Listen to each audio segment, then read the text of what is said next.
என்னை வாழ வைத்த தெய்வமாகிய குருநாதர் குரு ராமசுப்பு ஐயா மற்றும் எல் துரைசாமி ஐயா மற்றும் ஆர் மணியன் ஐயா அவர்களுடைய பொறுப்பாதங்களை வணங்கி ஜாமக்கோல் பிரசன்ன வகுப்பு. இந்த ஜாமக்கோல் பிரசன்ன வகுப்பு வாரந்தோறும் ஞாயிற்றுக்கிழமை மாலை 6 மணி முதல் இரவு 8 மணி வரை கிட்டத்தட்ட 9 வார வகுப்பு. இந்த வகுப்பு வீடியோ பதிவு செய்யப்படுகிறது. இந்த வகுப்பில் கலந்து கொள்ளும் அனைவருக்கும் கையேடுகள், அதாவது அந்த PDF ஃபைல் மற்றும் வீடியோ ரெக்கார்டிங் 9 வீடியோ ரெக்கார்டிங் அனுப்பி வைக்கப்படும். 9 வாரம் இது வகுப்பு.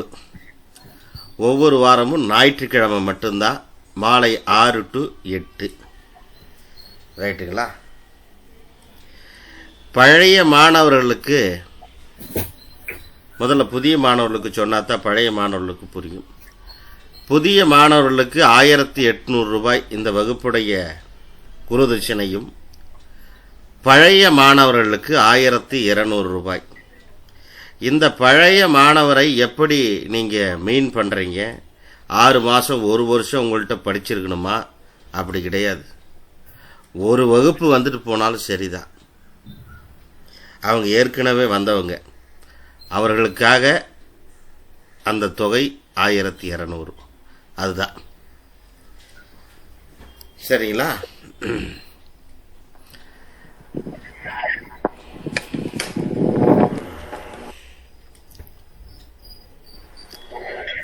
ஜாமக்கோல் வகுப்புல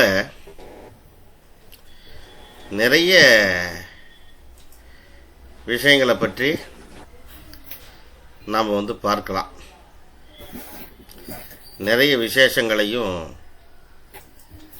இந்த வகுப்பு மூலமா நாம் தெரிஞ்சுக்கலாம். ஒன்று, ஒரு சின்ன இன்ஸ்ட்ரக்ஷன் எல்லாருக்கும். ஜோதிடம் படிக்க வரக்கூடிய மாணவர்கள் ஒரு சில எனக்கு ஃபோன் கால்ஸ் வந்துச்சு, சொன்னாங்க. சந்தேகம் கேட்பது போல் அலைபேசி வாயிலாக தொடர்பு கொண்டு அவர்களிடம் பணம் பறிப்பதாக தகவல். அதனால் உங்களுடைய சந்தேகங்கள் எதுவாக இருந்தாலும் குழுவில் வரவேற்கப்படுகிறது. அந்த வகுப்பே நல்லா இல்லைனாலும் சரி, அந்த வகுப்பு சுத்தமாக நல்லா இல்லைன்னு நீங்கள் போடுற அந்த தகுதி, அந்த உரிமை உங்களிடம் இருக்கிறது. ஏன்னா நீங்கள் எல்லாம் குருதட்சணை செலுத்திருக்கிறீங்க. அதனால் நீங்கள் தைரியமாக அதை போடலாம், வகுப்பே சரியில்லைனாலும் கூட. அதனால் அந்த மாதிரி யாரேனும் நபர்கள் தொடர்பு கொண்டால் உடனடியாக எனக்கு தெரிவிக்கலாம். குழுவில் நீங்கள் அந்த ஃபோன் நம்பரை பதிவு செஞ்சு போட்டுடுங்க. இந்த மாதிரி இந்த நபர் கூப்பிட்டுறாரு, என்ன விஷயம் அப்படின்ட்டு. ஸோ இதெல்லாம் நான் யாருக்கும் பர்சனலாக ஃபோன் பண்ணி பேசவோ இது பண்ணவோ நான் அனுமதிக்கிறதும் இல்லை, நான் அதை பயன்படுத்திக்கிறதும் இல்லை. பொதுவாக வகுப்போடு சரி, சந்தேகமே இருந்தாலும் குழுவில் போடுங்க. குழுவின் மூலமாக எல்லாத்துக்கும் தெரியட்டும், எல்லாரும் பதில் சொல்லட்டும்னு சொல்கிறது தான் என்னுடைய இது. ஒரு சில நண்பர்கள், சகோதரர்கள், சகோதரிகள், தாய்மார்கள் கூப்பிடுவாங்க, பேசுகிறாங்க, சொல்லுவாங்க. ரைட்டுங்களா? நான் இது வரைக்கும் வகுப்பின் கட்டணத்தை தவிர, வகுப்பின் ஆலோசனைகளை தவிர வேறு எந்த ஆலோசனைகளை பற்றியும் வாதம் பண்ணுறதில்லை பொதுவாக. காரணம், நம்மளை நம்பித்தான் அவங்க படிக்க வராங்க. அவர்களுக்கு முழு பொறுப்பு நம்ம முடிஞ்சால் சொல்லித்தரணும். உதவியாக இருக்க வேண்டுமே தவிர உபத்திரமாக மாறிவிடக்கூடாது. அது கல்வியும் சரி, எந்த ஒரு நபரும் சரி. அதை நான் கரெக்டாக ஃபாலோ பண்ணுறேன். ரைட்டுங்களா? அதனால் இதெல்லாம் நீங்கள் கவனத்தில் வச்சுக்கணும். சந்தேகம் நான் உங்களை பார்த்தேன், நீங்கள் வகுப்பில் வந்து பேசுனீங்க, என்கரேஜ் பண்ணுவாங்க, நல்லா பேசுனீங்க. இதெல்லாம் ஒரு விதமான திருட்டுக்கு உண்டான அடிப்படை. புரியுதுங்களா? அதெல்லாம் நம்பி யாரும் இது பண்ணிக்க வேண்டாம். இங்கே என்கரேஜ் பண்ணணும்னா உங்களை பண்ண வேண்டியது இறைவன் தான். கடவுள் தான் என்கரேஜ் பண்ணணும், நான் கூட இல்லை. காரணம் என்னென்னா எதுவும் நம்ம கையில் இல்லை, எல்லாம் இறைவன் கையில், குருமார்கள் கையில், உயர்ந்தவர்கள் கையில். நாம் அந்த லிஸ்ட்லேயே இல்லாத ஆள். அதனால் கவனமாக இருங்க, சந்தோஷம், நல்லா படிக்க, நல்லா தெரிஞ்சுக்கணும்.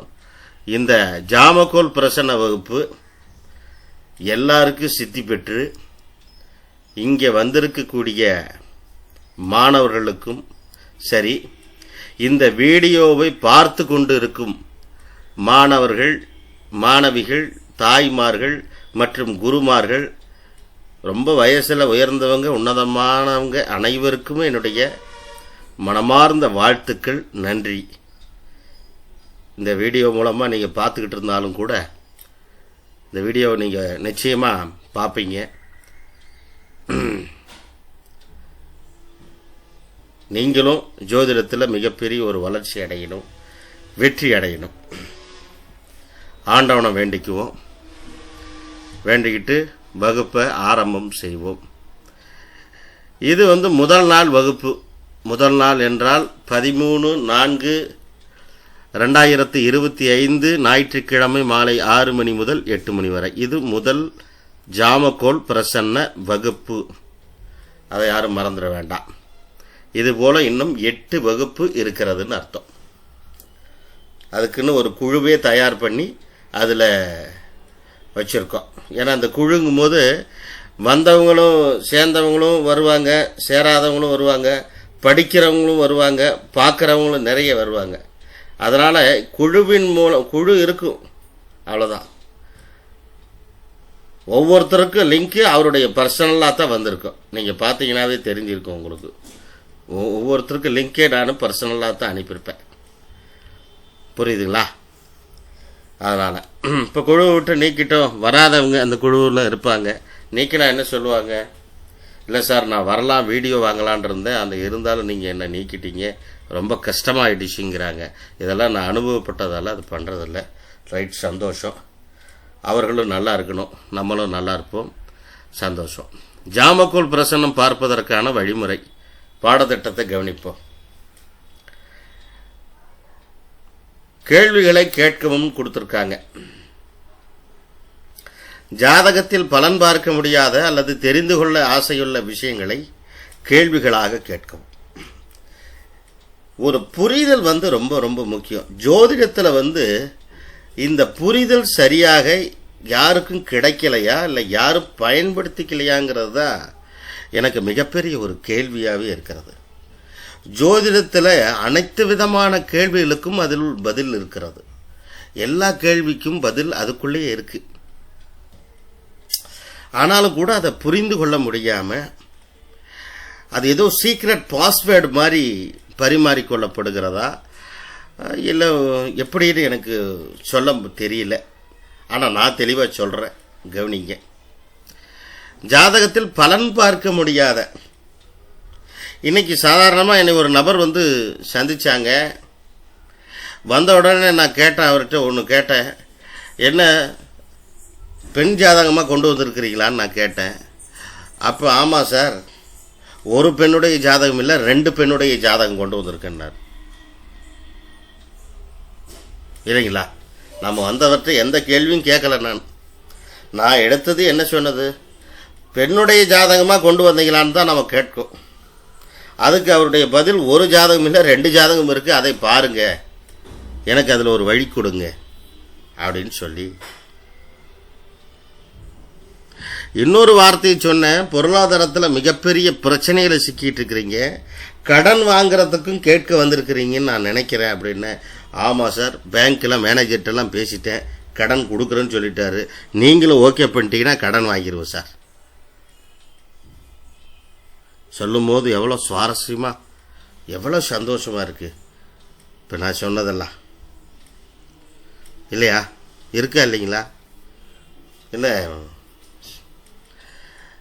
சிவராமகிருஷ்ண ஐயா, உண்மையா பொய்யா? எதிர்பார்ப்போட தான் வர்றாங்க. எதிர்பார்ப்போடு வராங்க. ஆனால் இதில் நிறைய பொய்களையும் நிறைய பேர் பயன்படுத்துவாங்க. உடான்ஸ் கதை எப்படி அர்த்தம் புரியுதுங்களா? நான் அப்படி சொன்னேன், இப்படி சொன்னேன், எப்படி சொன்னேன் அப்படின்னா, நீ எப்படி சொன்ன என் முன்னாடி சொல்லு இல்லையா? பொய்யுக்கும் உண்மைக்கும் வித்தியாசங்களை கண்டுபிடிக்க பழகிக் கொள்ளுங்கள். தயவு செய்து நிறைய நபர்கள் உங்களை குழப்பம் அடைய செய்வதற்காகவே சில விஷயங்களை உங்கள் காதில் போடுவார்கள். அந்த குழப்பமான செய்திகளை நீங்கள் களை எடுக்க வேண்டும். இப்போ ஒரு உதாரணம் மட்டும் சொல்லிடுறேன். நான் இந்த இடத்துல நாடி ஜோதிட வகுப்பில் எல் துரைசாமி ஐயா அவர்கள் நடத்தக்கூடிய வகுப்பில் நான் கலந்துக்கிட்டு இருக்கும் போதெல்லாம் எல்லாரும் பராசரர் அது இது நிறைய கேள்விகள், எல்லாமே தெரிஞ்சுக்கணும், எல்லா ஜோதிடமும் தெரிஞ்சுக்கணும். அது 100க்கு 100 உண்மை. நிறைய அது அப்படிங்க இது இப்படிங்க திதி யோகம் கரணம் அந்த மாதிரி நிறைய டாப்பிக்கில் நிறைய விஷயங்கள் நடக்கும். இப்போ நீங்கள் இந்த பிரசன்ன வித்தகர்னு முதல்ல ஒருத்தர் இருந்தார், அவர் இப்போது காலமாயிட்டார் ஐயா. அவர் ஐயர் இதை சேர்ந்தவர். அவர் பேர் கூட எனக்கு சிவமகாதேவ் ஐயர் அப்படின்னு சொல்லி மேலே அவங்க அப்பான்னு நினைக்கிறேன் அவர். அந்த மாதிரி நான் எப்போவுமே என்ன பண்ணுவேன் அப்படின்னா, நான் கான்சியஸாக இருப்பேன். காரணம் என்னென்னா, நமக்கு தெரிஞ்சது நாடி, நான் சொல்ல போகிறது நாடி, அவ்வளோதான். நீங்கள் என்ன மாதிரி என்னை குழப்பினாலும் கூட நான் திரும்ப ரூட்டை பிடிச்சி நாடியிலே நின்றுருவேன். புரியுதுங்களா? அது போலத்தான் நீங்களும் இருக்கணும். முதல்ல நாம் தெரிஞ்சுக்கணும் நமக்கு என்ன வரப்போகுது. நாடி வரட்டும், பிரசன்னம் வரட்டும் இல்லைங்களா, பராசரர் வரட்டும், கேபி வரட்டும், முறைகள் இங்கே அவசியம் இல்லை. இதுதான் முறை என்று எடுத்துக்கொள்ள வேண்டாம் தயவு செய்து. எந்த முறை உங்களுக்கு எளிமையாக இருக்கிறதோ அந்த முறைகளை நீங்கள் தயவு செய்து ஃபாலோ பண்ணுங்க. அது உங்களுக்கு ரொம்ப நல்லது. இல்லை சார் பராசரர் நமக்கு சூப்பராக வருது சார், ஓகே, அடிச்சு பண்ணுங்க, அதுலேயே ரூட் இருக்கு, சொல்லித்தரோம், நல்லா சந்தோஷமாக சொல்லுங்கள், தப்பு இல்லை, தவறு ஒன்றும் இல்லை. அதை போட்டு குழப்பி கொள்ளாதீர்கள் தயவு செய்து. ஒரு ரூட்டு போதும். ஜோதிடத்தில் அனைத்தும் தெரிந்திருக்க வேண்டும். தெரியலைன்னா அந்த ஒரு ரூட்டு தெளிவாக இருக்காது. ஒரு ரூட்டு போதும்னாலும் இப்போ நம்ம பார்க்க போகிறது பிரசன்னம் தான். ஆனால் இதில் எத்தனை விஷயம் தெரிஞ்சிருக்க வேண்டும் அப்படிங்கிறத 1 by 1 சொல்ல போகிறேன். நீங்கள் எல்லாம் கவனிக்க போகிறீங்க பாருங்கள். அப்போ கேள்விகள் மிக மிக அவசியமானது. ஜாமக்கோல் பிரசன்னத்தில் கேள்விகள். இப்போ ஒன்றும் இல்லை, என்கிட்ட இன்றைக்கி ஒருத்தர் கேட்டார். என்ன கேட்டார்னா, நான் அதை கூட பார்க்குறேன். என்ன கேட்டார்னா, ஒரு கிரிக்கெட் டீமை பற்றி என்கிட்ட ஒருத்தர் கேட்டார். எனக்கு என்ன கேட்டார்னு ஒரே நிமிஷம் நான் அதை பார்க்குறேன். ஆர்ஆர் மற்றும் VSR RCB, RR and RCB 2 இன்னைக்கு விளையாடுதுங்களா? கிரிக்கெட் தெரிஞ்சவங்களுக்கு தான் தெரியும் இதெல்லாம். ஆர்ஆரும் ஆர்சிபியும் இன்னைக்கு விளையாடுதாம்மா இல்லைங்களா? நான் சொன்னேன், அவர் கேட்டது என்னென்னா ஆர்சிபி வின் பண்ணுமான்னு கேட்டார். ஆர்சிபி வின் பண்ணாது, தோற்று போகும்னு சொல்லியாச்சு. சரிங்களா? நீங்கள் மனசில் வச்சுக்கோங்க. கிரிக்கெட் உங்களுக்கு தெரிஞ்சாலும் சரி, தெரியலனாலும் சரி, நாளைக்கு எது ஜெயிச்சது ஜெயிக்கலைங்கிறத பார்த்துட்டு அந்த குழுவிலே போடுங்க, தப்பில்லை. சரிங்களா? மனசில் வச்சுக்கங்க. ஆர்சிபி ஜெயிக்காதுன்னு என்னுடைய பதில். பிரசன்னத்தில் ஆர்சிபி ஜெயிக்காது, முடிஞ்சது. இந்த மாதிரி ஜாமக்கோல் பிரசன்னங்களை வைத்து கொண்டு தான் ஷேர் மார்க்கெட்ஸ் அண்டு இந்த மாதிரி இந்த சூதாட்டம்னு சொல்லுவாங்க. இது ஒரு வகையான சூதாட்டம். இது முதல்ல அதை தெரிஞ்சுக்கணும் நீங்கள். இது ஒரு வகையான சூதாட்டம். இதுக்கு நல்ல மவுஸ் உண்டு. ஜோதிடர்னு உங்களை ஒத்துக்கணும்னாலே நீங்கள் சில விஷயங்களில் ஈடுபட்டுத்தான் ஆக வேண்டும். இல்லைன்னா உங்களை ஜோசியர்னு யாருமே ஒத்துக்க மாட்டாங்க சார். தலைவிதி அது. நீங்கள் ஜாதகத்துக்கு ப்ரொடிக்ஷன் சொல்லலாம் ஒன்றும் நீங்கள் என்ன பண்ணணும், இந்த மாதிரி விஷயங்களுக்கு பலன் சொல்ல பழகி கொள்ள வேண்டும். அது ஈஸியாக சொல்லிடலாம், தப்பில்லை. சரி, அப்போ கேள்விகள் ரொம்ப முக்கியங்கிறத இந்த இடத்துல மனசில் வச்சுக்கிங்க. ஜாமக்கோல் என்பது ஒரு விதமான ஆருடம் எடுக்கும் முறை. இதில் சில கேள்விகள் கேட்டு அதற்குரிய பதிலை ஜாமக்கோல் மூலம் தெரிந்து கொள்ளலாம். இந்த ஜாமக்கோல் பிரசன்னம்ங்கிறதுக்கு இன்னைக்கு சாஃப்ட்வேர்ஸு ஆல்ரெடி அவைலபிள்ஸில் இருக்குது. உங்களுக்கு நிறைய சாஃப்ட்வேர்ஸை பற்றி தெரியும். ஆனால் இந்த ஜாமக்கோல் வகுப்பில் நாம் என்ன சொல்கிறோம்னா, சாஃப்ட்வேரே இல்லாமல் உங்களால் ரொம்ப எளிமையாக அந்த ஜாமக்கோல் ஆரட்டத்தை காலைல எந்திரிச்சா ஒரு கட்டம் போட்டு உங்களால் போட்டுக்கொள்ள முடியும். அப்படிங்கிறது ஒரு 100க்கு 100 உண்மை. ரொம்ப சிம்பிளிஃபைவாக ஒரு 5 மினிட்ஸ் ஆகும், ஒரு 5 நிமிஷம் இல்லை 10 நிமிஷம்தான் ஆகும். அதுக்கு சில விஷயங்கள் நம்ம தெரிஞ்சுக்கணும், அவ்வளோதான். ஈஸியாக போட்டுடலாம். எப்படி போடுறதெல்லாம் கூட சொல்லித்தரேன் நான். ஸோ அதுக்காக சாஃப்ட்வேர் வேண்டாங்கிறீங்களா சார்? நான் அப்படி சொல்லலை. உங்களுக்கு எது சௌகரியமோ அதை பயன்படுத்துங்க, தப்பில்லை. ரைட். பதில் தெரிந்து கொள்ளவும். ஜாமக்கோல் மூலம் பதில் தெரிந்து கொண்ட பின் அதற்கான பலனை ஜோதிட சாஸ்திரப்படி, நல்லா கவனிங்க, ஜாமக்கோல் மூலம் பதில் தெரிந்து கொண்ட பின் அதற்கான பலனை ஜோதிட சாஸ்திரப்படி தெரிந்து கொள்ள வேண்டும். ஜாமக்கோல் பிரசன்னம் பார்ப்பதற்கான சில முக்கிய விஷயங்கள் என்னென்ன தேவை. பிரசன்னம் பார்க்கும் நேரம் ரொம்ப முக்கியம். நேரம் இதை 24 மணி நேரத்தில் எந்த நேரத்திலையும் பார்க்கக்கூடியது ஒன்றே ஒன்று ஜாமக்கோல் பிரசனம். ராத்திரி இல்லை, பகல் இல்லை, யமகண்டம் இல்லை, ராகு காலம் இல்லை, எந்த காலத்திலையும் போடலாம். பிரசன்னம் எந்த நேரத்துலையும் எப்படி வேணாலும் நீங்கள் போட்டு கேள்வி கேட்டால் டக்குன்னு போட்டால் பட்டுன்னு பதில் கிடைக்கும். இப்போ ஜாமக்கோல் பிரசன்னம் பார்ப்பதற்கு ஒரு குறிப்பிட்ட நேரம் இல்லை. ஆனால் அன்றைய தினம் சூரிய உதயம் மற்றும், நல்லா கவனிக்கணும், அன்றைய தினம் சூரிய உதயம் மற்றும் அஸ்தமனம் தெரிந்து வைத்திருக்க வேண்டும். ராகு மாந்தி நிலை ஆகியவற்றை மனதில் வைத்து பிரசன்னம் பார்க்க வேண்டும். 2 ஹைலைட் பண்ணியிருக்கேன், ராகுவையும் மாந்தியும். ரொம்ப பிரசன்னம் பார்க்குறவங்க யாராக இருந்தாலும் சரி, மாந்தி மிக மிக மிக மிக ரொம்ப அவசியம். ஏன்னா பிரசன்னத்தில் தான் மாந்தியுடைய செயல்பாடுகள் ரொம்ப ஜாஸ்தியாக இருக்கும். இப்போ ஒரு எளிமையாக ஒரு சின்ன விஷயம் உங்களுக்கு புரிகிற மாதிரி சொல்கிறேன். இப்போ ஒருத்தர் வந்திருக்காரு, அவர் வந்த இடத்துல லக்னத்தில் மாந்தி இருக்குது. ஸோ நம்ம டவுட், சந்தேகம் வருகிறது. லக்னம் என்றால் உதயத்தில் மாந்தி. சரி, கவிப்பு எங்கே இருக்கிறது? கவிப்பு அது 4ஆம் இடத்துல கவிப்பு இருக்கிறது வச்சுக்குவோம். ஆனால் குருவை கவிப்பு. அப்போ என்ன ஆயிடுச்சு? இங்கே உதயத்தில் மாந்தி, அங்கே குருவை கவிப்பது. அப்படின்னா வந்திருக்கக்கூடிய ஜாதகம் உயிரோடு இருக்கானே முதல்ல டெஸ்ட் பண்ணணும். இல்லாமல் அதை பற்றி பேசவே கூடாது. அல்லது அந்த ஜாதகத்துக்கு உரிய நபர் இருக்கணும் கண்ணு முன்னாடி. அவர் கண்ணு முன்னாடி இருந்தால் தான் அந்த ஜாதகத்துக்கே பலன் உரைக்கணும். இல்லைன்னா மடக்கி கையில் கொடுத்து ஜாதகரோடு வாங்க, இல்லைன்னா இன்னொரு நாள் சௌகரியமாக வாங்க பேசிக்கலான்னு அனுப்பிட வேண்டியதான்.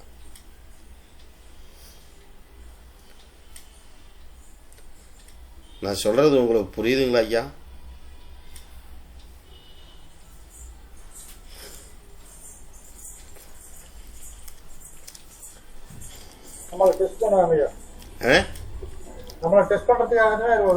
ஆமாம்.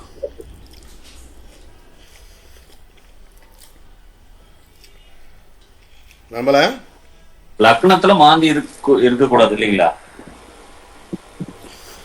லக்னத்துல மாந்தி கூடாது,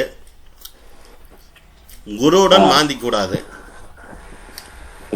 ஜாமக்கோல் பிரசனம் போடும் போது குருவுடன் மாந்தி இருக்க கூடாது, லக்னத்துல மாந்தி இருக்க கூடாது. இருந்தா ஜாதகர் நம்மள டெஸ்ட் பண்றாங்கன்னு அர்த்தம். ஆமா, அது டெஸ்ட் பேசிக்கு ஒன்றும் பலனே நீங்கள் பேச வேண்டியதே இல்லை. சும்மா சரிங்க. அப்படியே வந்த சார் இந்த வழியில் பார்த்து போலாம் வந்தேன். நீங்க நம்ம தான் டெஸ்ட் பண்றோம். பெரிய ஆளுன்னு சொன்னாங்க, அதான் உங்களை ஒரு 8 பாட்டு போலான்னு வந்தேன். ம் நம்மளே இப்பதான் படிச்சுட்டு நம்மளே பெரிய ஆளு. இல்லை சொல்கிறேன் நான். அதான் அது நிறைய பேர் இருக்காங்க. வண்டி எடுத்துக்கிட்டு ஒரு 1000 ரூபாய் சில்லறை பண்ணி வச்சுட்டு அப்படியே லைனாக போகிறது வழியே. ம் போயிட்டு ஒரு 4-5 ஜோசியரை பார்த்துட்டு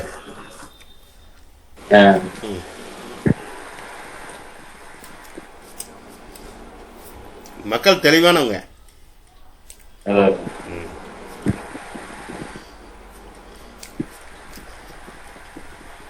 அப்போ அந்த விஷயத்தை தெளிவில் மனசில் தெளிவாக வச்சுக்கணும். கிரகங்களின் நிலை, அன்றைய தினத்தில் கிரகங்களின் நிலை, குறிப்பாக சுப அசுப கிரகங்கள் அவர்களின் பார்வைகளை கவனத்தில் கொள்ள வேண்டும்.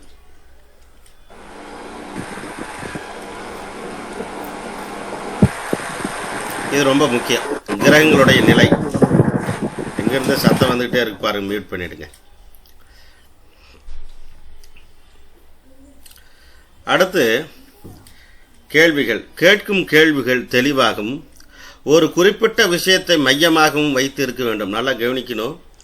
கேட்கும் கேள்விகள் தெளிவாகவும் ஒரு குறிப்பிட்ட விஷயத்தை மையமாக வைத்து இருக்க வேண்டும்.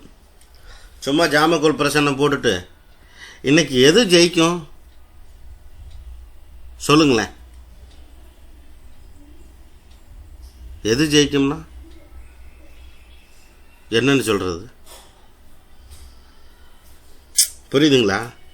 அவங்க மனசில் வரணும். என்ன வரணும்? எனக்கு இந்த டீம் ஜெயிக்குமா அந்த டீம் ஜெயிக்குமா. இப்போ நம்ம பேசணும் இல்லையா ஒரு கிரிக்கெட்டை பற்றி. ஆர்ஆரா ஆர்சிபியா, எது சார் ஜெயிக்கும்? புரியுதுங்களா?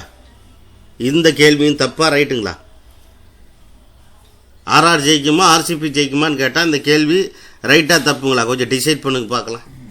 எந்த அளவுக்கு கேள்வி கரெக்ட்டுங்க ஐயா. தப்பு. கேள்வி தப்புமா? அதாவது எனக்கு நான் பாஸ் பண்ணுவேனா, நான் நல்லா இருப்பேனா அப்படின்னு கேட்கும் போது அது பாசிட்டிவ் கொடுத்துரும். புரியுதுங்களாமா? அவர் என்ன சொல்றாரு பாருங்க பாலகிருஷ்ணன் ஐயா. இப்ப ஒரு கேள்வி 2 கேள்வியா இருக்கிறபடி வைக்க கூடாது அப்படிங்களா ஐயா? பிரச்சனத்துல அப்படி வரக்கூடாதுங்கம்மா. சரிங்க ஐயா. 2 கேள்விகளுக்கு நம்மளால பதிலே சொல்ல முடியாது. அது ஆமா, அவங்க ஒரு கேள்வியா தான் இருக்கணும், அது தெளிவா இருக்கணும். அந்த கொஸ்டின் கேக்குறவங்க ரொம்ப உங்களை குழப்பிடுவாங்க. இப்படித்தான் வருவ. ஒண்ணும் இல்ல, வீட்டிலே வர்றாரு உங்க மகன் வர்றாரு, எனக்கு எங்க வேலை கிடைக்கும் அப்படின்னா என்ன சொல்றது? அவர் கேட்கலாம், அம்மா அம்மா எனக்கு பெங்களூர்ல வேலை கிடைக்குமா இல்ல சென்னையில வேலை கிடைக்குமா? நான் சென்னையில வேலை கிடைக்கும்னு நினைக்கிறேம்மா, நீங்க என்னம்மா சொல்ற அப்படின்னு கேக்குறாங்கன்னா அப்போ ஒரு பிரசன்னம் போட்டு சென்னையில வேலை கிடைக்கும் கிடைக்காதுங்கிறத சொல்லலாம்.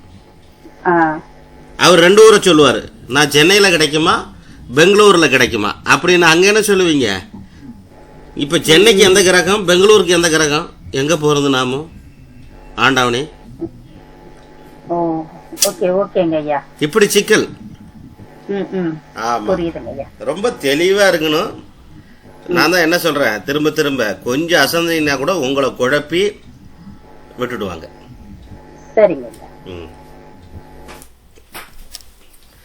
அப்போ ஒரு குறிப்பிட்ட விஷயத்தை மையமாக வைத்து இருக்க வேண்டும். ஜாமக்கோல் பிரசனம் பார்ப்பது என்பது ஒரு ஜோதிட சாஸ்திர முறை. இதை ஒரு அனுபவம் வாய்ந்த ஜோதிடரிடம் பார்த்து தெரிந்து கொள்வது நல்லது.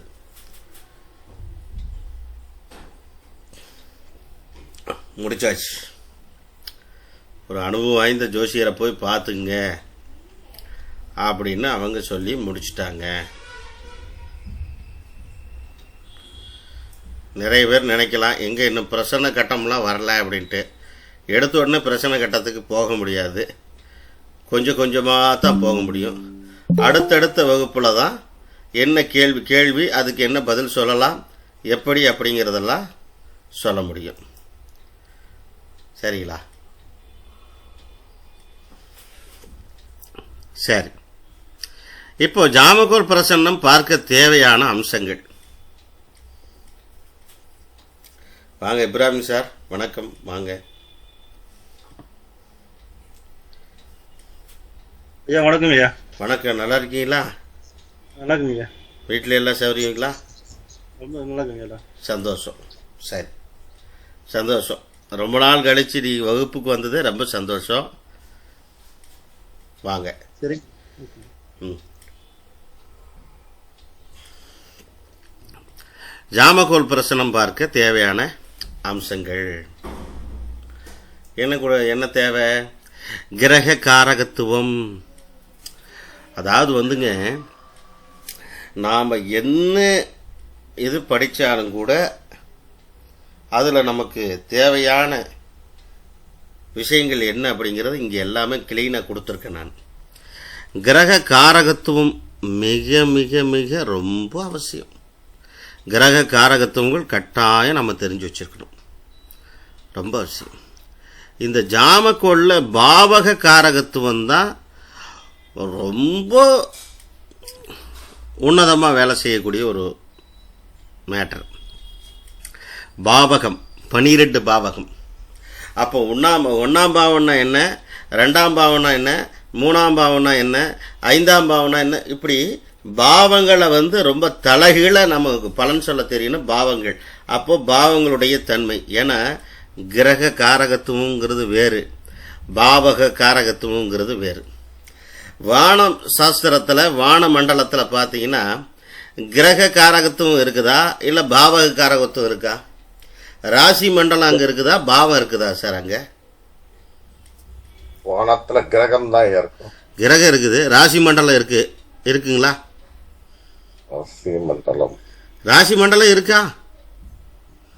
சூரியனை மையப்படுத்தி அப்படியே ஒன்று ஒன்றா அப்படியே கொண்டு வராங்க. ஆமாங்க. அப்போ ராசி மண்டலம் இருக்கிறது, ஆனால் பாவக மண்டலம் அங்கே இருக்குதா? இருக்காது. பாவகங்கிறது இல்லை, அது நம்மளே வரையறுக்கப்பட்டது, நமக்கு தேவையானது அது. அதனால் நாம்ளே அதை எடுத்துக்கிட்டோம். பாவகங்கிறது மேலே கிடையாது. வானமண்டலத்தில் கிரகம் இருக்குது, நட்சத்திரம் இருக்குது, இவ்வளோதான். பாவகங்கிறது மேலே வானமண்டலத்தில் இருக்குதுங்களா? யாராவது வெரிஃபை பாருங்க சார்.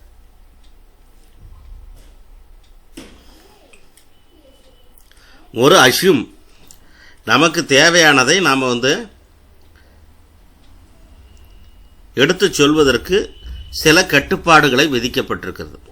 உதாரணமாக தங்கம்னு நம்ம சொல்கிறோம். தங்கத்தில் இப்போ அது என்ன சார், அது என்ன கோல்டுன்னு சொல்லுவாங்க சார்? 916 916 அப்படின்னா 1000 கிராமில் 916 கிராம் தான் தங்கம்னு அர்த்தம். மீதம் இருக்கிறதெல்லாம் என்னங்க? செம்பு, கலப்படம். புரியுதுங்களா? இதுதான் ஒரு பவுனுங்கிறது எவ்வளோங்க? 20,000 ரூபாய். ஏங்க ஒரு பவுனுங்கிறது எத்தனை கிராமுங்க ஐயா? 8 கிராம். 8 கிராம். அப்படியே மில்லி கிராமா கொண்டு வந்தா 916 அப்படிங்கிறது என்ன? 90 கிராமா? 900 கிராம். 900 கிராமா? 916 கிராமா? அதான் 916. 916 மில்லிகிராம். மில்லிகிராம். அப்போ மீதம் இருக்கக்கூடிய எல்லாமே கலப்படம்னு அர்த்தம்.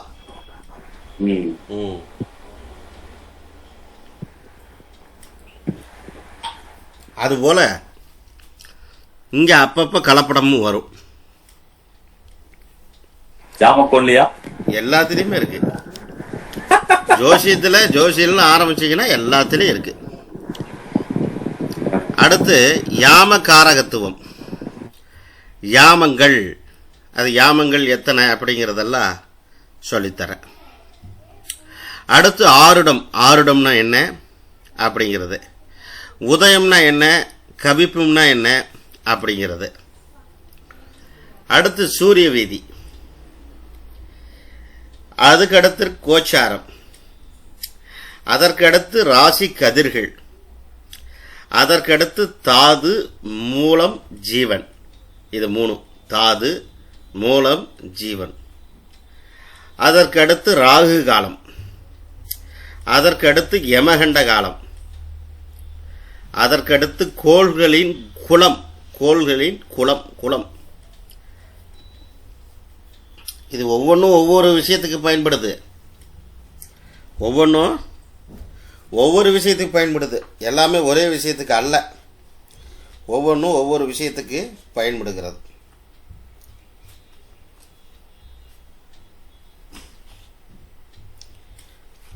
அடுத்து கோள்களின் வடிவு,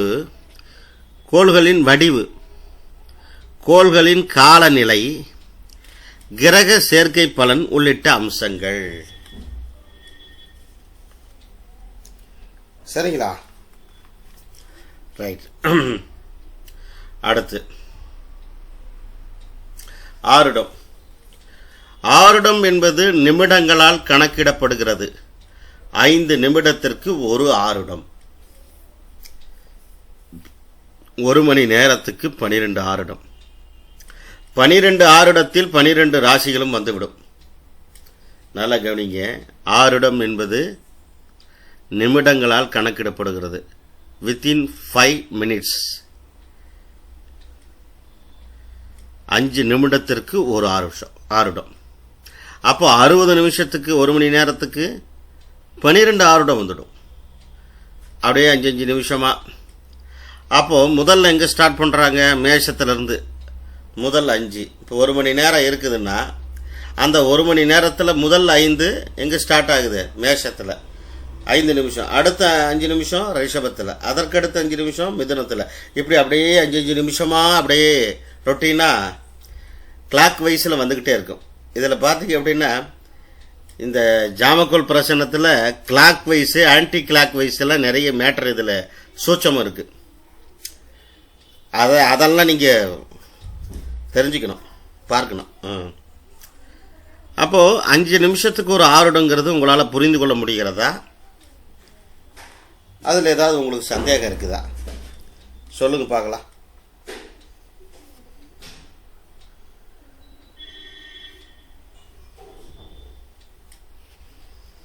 அதில் ஏதாவது சந்தேகம் இருக்கா உங்களுக்கு?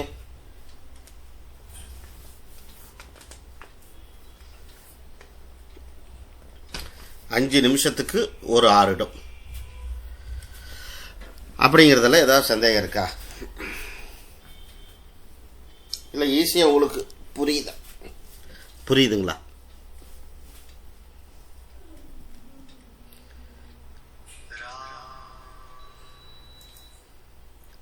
என்ன சார் ஒன்றும் சத்தத்தையே காணும்?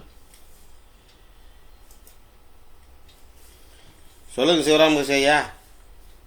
ஐயா புரியுது ஐயா. இப்ப நீங்க சொன்னது 12 கட்டம் 0 to 5 ஒரு ராசிக்கு, 6 to 10 2வது ராசிக்கு, அது மாதிரி 12 5 60 அப்படிதான் ஐயா சொல்றேன். அவ்வளவுதான். இப்போ சரியா மணி எத்தனை? 6:46. 6:46. அப்ப நீங்க கவனிச்சு பாருங்க. இப்போ ஆருடம் எந்த ஆருடம்? டக்குன்னு சொல்லலாம். 46ன்னா மகர ஆருடம் தான். கரெக்ட் ஐயா. கரெக்ட் இல்ல ஐயா? ஏன்னா 45 to 50 அவ்வளவுதான்.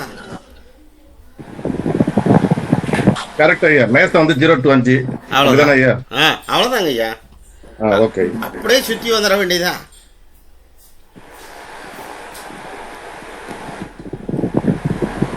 புரிஞ்சுதுங்களா?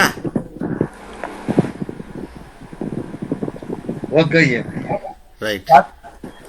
அண்ணா சொல்லுங்க. சார் இப்ப வந்து 40 to 45 போட்டுருக்காங்க சார். தனுசுல 40 to 45 போட்டுருக்காங்க. 45 முடிஞ்சு 46 ஆயிடுச்சு இல்லைங்கண்ணா? அதான் 46 வந்து மகர லக்கத்துக்கு கொண்டு வந்துடுறேன். ஆமாங்கண்ணா, ஆமாண்ணா. ஒரு நிமிஷம் கூடிடுச்சு இல்லையா? வந்து 45 to 50 போட்டுருக்காங்க. அது தனுசுக்கு வந்துடும்ண்ணா. 45 தனுசு, 46ங்கிறது நம்ம மகரத்தை எடுத்துக்கிறோம். ஆமா. ஓகே. 50 வரைக்கும் மகரம் தான். 51 கும்பம் போயிடும். ரைட்டுங்களா? ஓகே.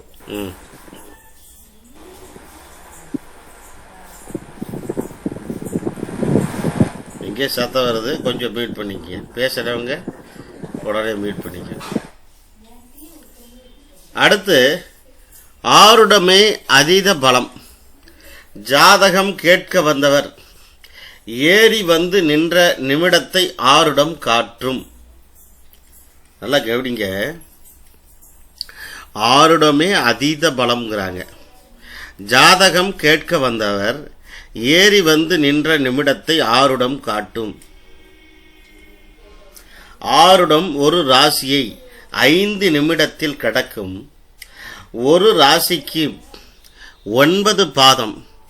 ஆருடம் ஒரு பாதம் கடந்து செல்ல 33 செகண்ட் எடுத்துக்கொள்கிறது. எப்படிங்க?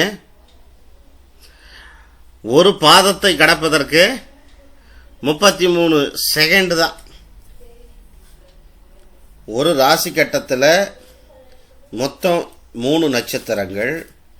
அந்த 3 நட்சத்திரங்களுக்கும் சேர்த்து ஒரு ராசி கட்டத்துக்குள்ள 9 பாதங்கள். அதில் ஒரு பாதம் கடந்து செல்ல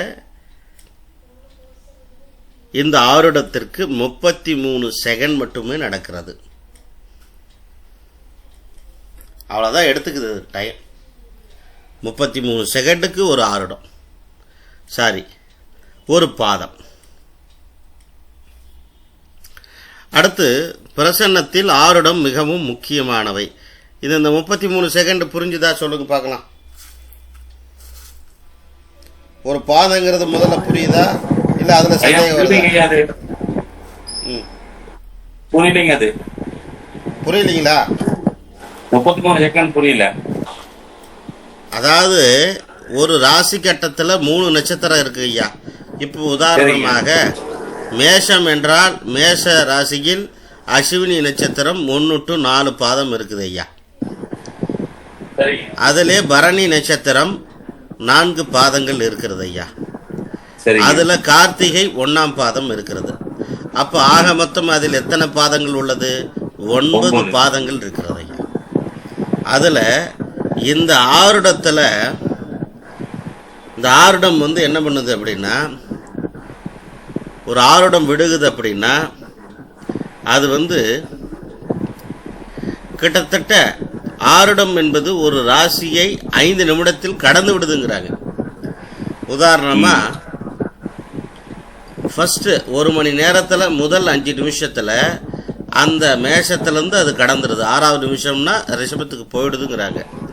அதில் வந்து அந்த 9 பாதத்தையும் இந்த ஆருடம் கடந்து செல்ல 33 செகண்ட். ஒவ்வொரு பாதத்துக்கும் 33 செகண்ட். அப்போ அப்படியே கூட்டிகிட்டே வாங்க. 9 × 33 போடுங்க, என்ன வருதுன்னு? கிட்டத்தட்ட 360 வருமா ஐயா? ஆமாங்க ஐயா.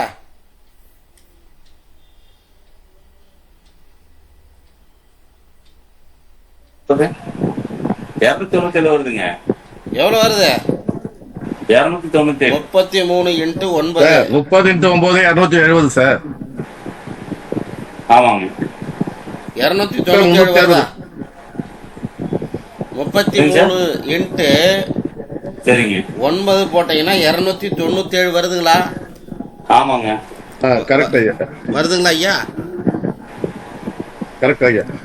அந்த 297 ஐயா 297ங்கிறது என்னது? அது செகண்ட். அத 297 ஒரு நிமிஷத்துக்கு எத்தனை செகண்ட்? 33 செகண்டுங்களா ஐயா? ஒரு நிமிஷத்துக்கு எத்தனை செகண்ட் நார்மலா? 60 செகண்ட். 60 செகண்ட். அப்படியே 60ன்னா 5 நிமிஷத்துக்கு 300 செகண்ட். அப்ப சரியா வந்துச்சா வரலையா பாருங்க இங்க. Okay okay.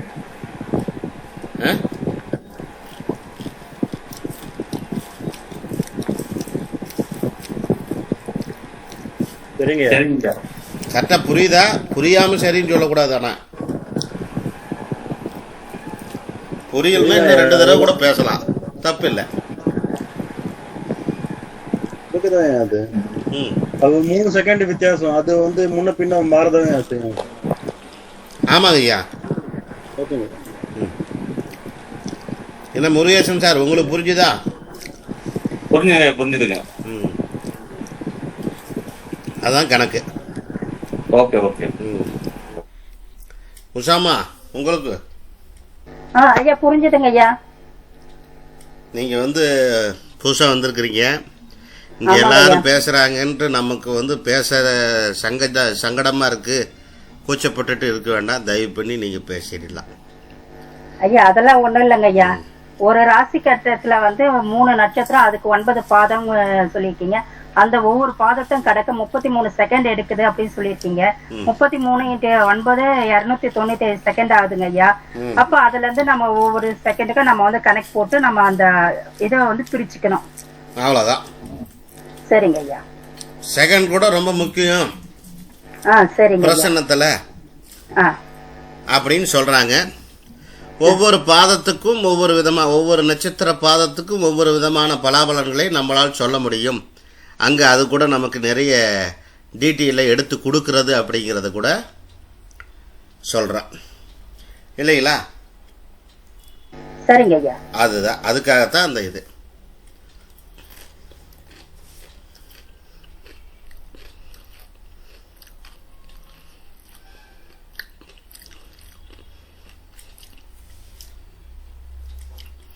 ஆருடத்தை முடிவு செய்தால் மட்டுமே கேள்வியின் பலனை நிர்ணயம் செய்ய முடியும். உதாரணம், 7:23 ஒருவர் வந்தால் அது சிம்ம ஆருடம். 7:23 வந்தால் அது சிம்ம ஆருடம்ங்கிறாங்க. ஆனால் இந்த 7:23 ஏஎம்மா பிஎம்மா கண்டுபிடிங்க.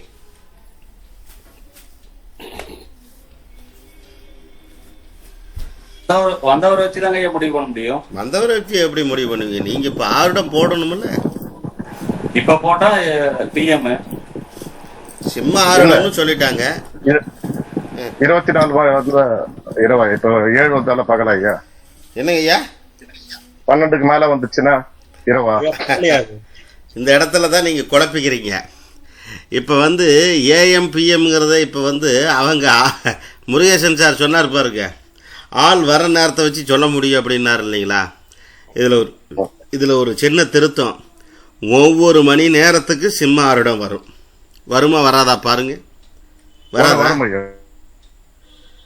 ஒவ்வொரு மணி நேரத்துக்கும் சிம்ம ஆருடம் வராம போயிருங்களா? வரும். 24 மணத்துக்கு 24 சிம்மா வரும். அதுதான் மேட்டர். புரியுதுங்களா ஐயா? அப்போ ஒவ்வொரு மணி நேரத்துக்கு ஆருடம் என்பது 60 நிமிஷத்துல ஒரு ரவுண்டு சுற்றி வந்துடுது. அப்போ ஒவ்வொரு மணி நேரத்துக்கும் சிம்ம ஆருடம் வரும், ஒவ்வொரு மணி நேரத்துக்கும் கடகாருடம் வரும், ஒவ்வொரு மணி நேரத்துக்கும் மிதுன ஆருடம் வரும். இது போல இது வந்து ரொட்டீனாக வந்துக்கிட்டே இருக்கிறது. புரியுதுங்களா?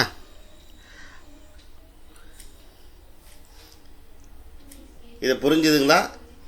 இதில் ஏதாவது சந்தேகம் இருக்குதா பாருங்க பார்க்கலாம். அடிப்படையை நல்லா தெரிஞ்சுக்கிட்டிங்கன்னா மேலே போய் பலன் பேசும்போது உங்களுக்கு அப்படியே ரொம்ப டீட்டெயிலாக போயிடும். அதுக்காகத்தான் இவ்வளோ தூரம் நிறுத்தி நிதானமாக உங்கள்கிட்ட கேள்வி கேட்டு போகிறேன் நான். சார் எனக்கு இது புரியல. இது புரியல சார். இப்போ சொன்னது 7:23 7:23 வந்தால் அது சிம்ம ஆருடம் சொல்லிடுறோம் இல்லைங்களாண்ணா? இப்போ அது எப்படின்னு பாருங்க. 7 மணிக்கு உதாரணமாக 7 மணி அப்படிங்கும்போது முதல்ல 7 மணி முதல் 7:05 வரை அது என்ன ஆருடத்தில் இருக்கும்? மேஷத்தில் இருக்குமா? முதல் 5 நிமிடம் மேஷத்தில் இல்லைங்களாண்ணா? ரெண்டாவது 5 நிமிடம், மூணாவது 5 நிமிடம், நான்காவது 5 நிமிடம். 20 நிமிஷம் ஆயிடுச்சா? 4 5 20. இப்போ 23 நிமிஷம்னா அது எதுல இருக்குன்னா? இதுல சிம்மத்துல இருக்கு. கரெக்டா இருக்காண்ணா? ஓகே ரைட்டுங்கண்ணா. ரைட். ஓகே.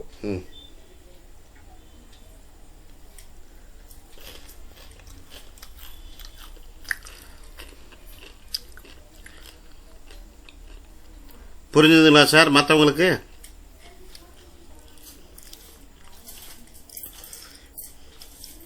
புரியுதுயா.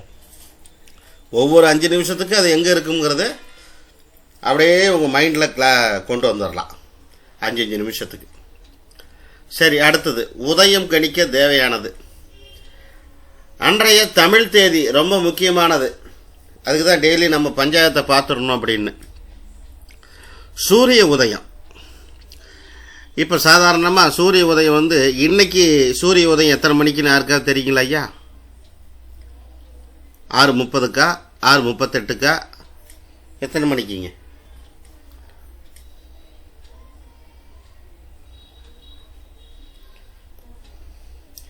ஒன்றும் பிரச்சனை இல்லை, பஞ்சாயத்தை ஓப்பன் பண்ணி பார்த்து சொல்லுங்கள்.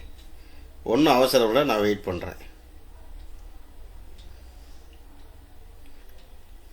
ஐயா 6:05 இன்னைக்கு 6:05ங்க ஐயா. அது ரொம்ப முக்கியம் ஐயா. டெய்லி சூரிய உதயம் பார்க்குறது ரொம்ப ரொம்ப முக்கியம் ஐயா. சூரிய அஸ்தமனம் சாயந்தரம் எத்தனை மணிக்குன்னு பார்த்துக்குங்க.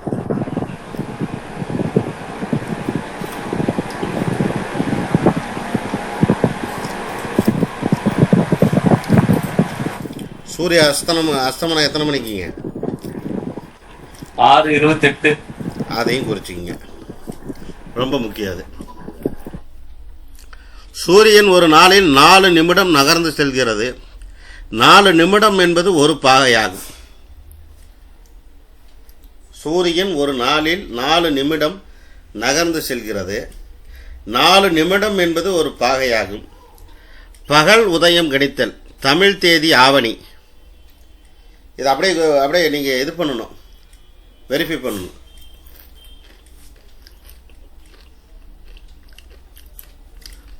ஜாதகர் வந்த நேரம் மதியம் 2:43.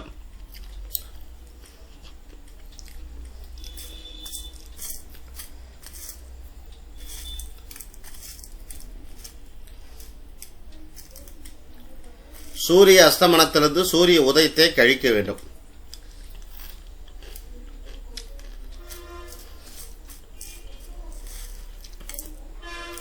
சூரிய அஸ்தமனம் அன்னைக்கு என்னங்க? 6:35ங்களா? அதில் 6:16 கழிச்சிங்கன்னா என்ன ஆகும்?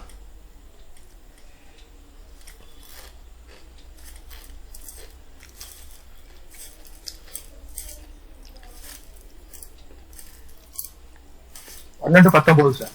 சரியா போச்சுங்களா? சரி சார். அந்த 12:19 மொத்த நிமிடமாக 12 × 60 720 போடுங்க. 12 × 60 720 + 19 739 நிமிடம்.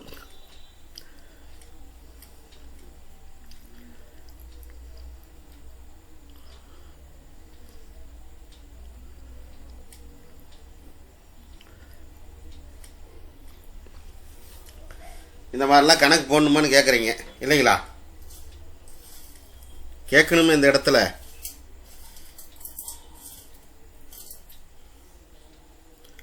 போட முடியுமா? போடுறதுக்கு யாருக்காவது நேரம் இருக்குமா? சாஃப்ட்வேர் இருந்தா சாஃப்ட்வேர்ல போட்டு போயிடலாம்யா. சாஃப்ட்வேர் இருந்தா சாஃப்ட்வேர்ல போட்டு போயிடலாம்யா. போட்டு போயிடலாம் இல்லைங்களா? ரைட், தப்பு இல்லை, கரெக்டாக சொல்லிட்டார் சார். இப்போ நீங்கள் எப்படி போட போகிறீங்கன்னு பாருங்கள். இதில்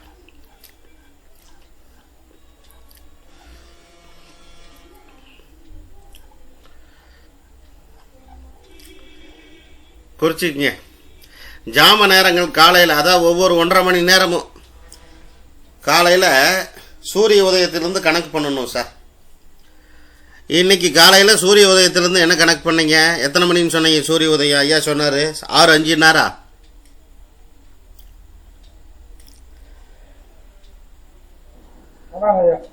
அப்போ நீங்கள் 6:05 to 7:35 1வது ஜாமம். 7:35 to என்ன வருங்க? 9:05 சரியா வருமா? இல்லைன்னா 6 to 7:30 7:30 to 9 அப்படியே குறிச்சிக்கலாம். ஒவ்வொரு 1.5 மணி நேரத்துக்கும் ஒரு ஜாமம். இப்போது நீங்கள் இந்த காலாண்டரில் இந்த குளிகை நேரம், இந்த விஷகாலம் இதெல்லாம் போட்டிருப்பாங்க தெரியல, பள்ளி விழும் பலன்லாம் பார்த்துருக்கீங்களா சார்? ஆமாங்க ஐயா, சொல்லுங்க. ஒவ்வொரு 1.5 மணி நேரத்துக்கு கௌரி நேரம்னு போட்டிருக்கும். ஆமா. ஒவ்வொரு 1.5 மணி நேரத்துக்கு மாறும். அதுதான் ஜாமம். ஜாமத்தை நீங்கள் சரியாக நிமிஷ வாரியாக கணக்கு பண்ணோம்னா காலையில் எத்தனை மணி சூரிய உதயம் என்று பார்த்து அதிலிருந்து நீங்கள் ஜாமத்தை குறிப்பிட வேண்டும். உதாரணமாக 6:30 என்று எடுத்துக்கொண்டால் அன்றைக்கு ஜாம நேரங்கள் ஆரம்பிப்பது 6:30 என்ன வருங்க, 1.5 மணி நேரம், 7, 8 சரியா வருமா ஐயா? புரியுதா ஐயா நான் சொல்றது? சூரிய உதயத்திலிருந்து தான் ஜாமத்தை குறிக்கணும் அப்படிங்கிறது சொல்றது புரியுதுங்களா?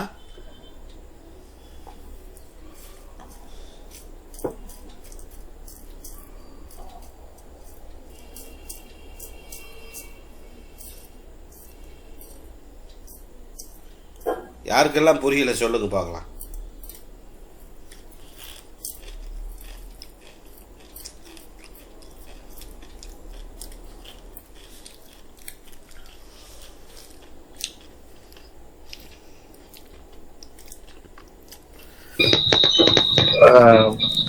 பகல் 12 ஜாமும் இரவு 12 ஜாமும் ஐயா. ஐயா 1.5 மணி நேரம் போட்டோம்னா எத்தனை ஜாமம் வருதுங்க? 8 8 அதான் பகல் 8 இரவு 8 16 ஜாமம் வருதுங்களா? 16 ஜாமம் ஐயா. அவ்வளவுதான்.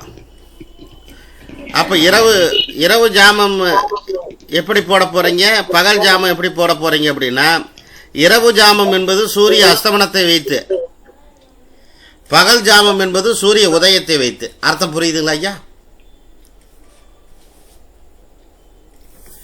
இப்ப இன்னைக்கு 7 மணிக்கு சூரிய உதயம் ஐயா, ஒரு உதாரணம் வச்சுக்கோங்க ஐயா. 7 மணிக்கு சூரிய உதயம்னா முதல் ஜாமம் எங்க ஸ்டார்ட் பண்ணும்? 7 to 8:30. கரெக்டா சொல்றது? ஒவ்வொரு 1.5 மணி நேரத்துக்கும் ஜாமங்கள் மாறும். அதான் முதல் ஜாமம், 2வது ஜாமம் மாறுறது. அதுக்கு சூரிய உதயம் ரொம்ப ரொம்ப ரொம்ப ரொம்ப முக்கியம்.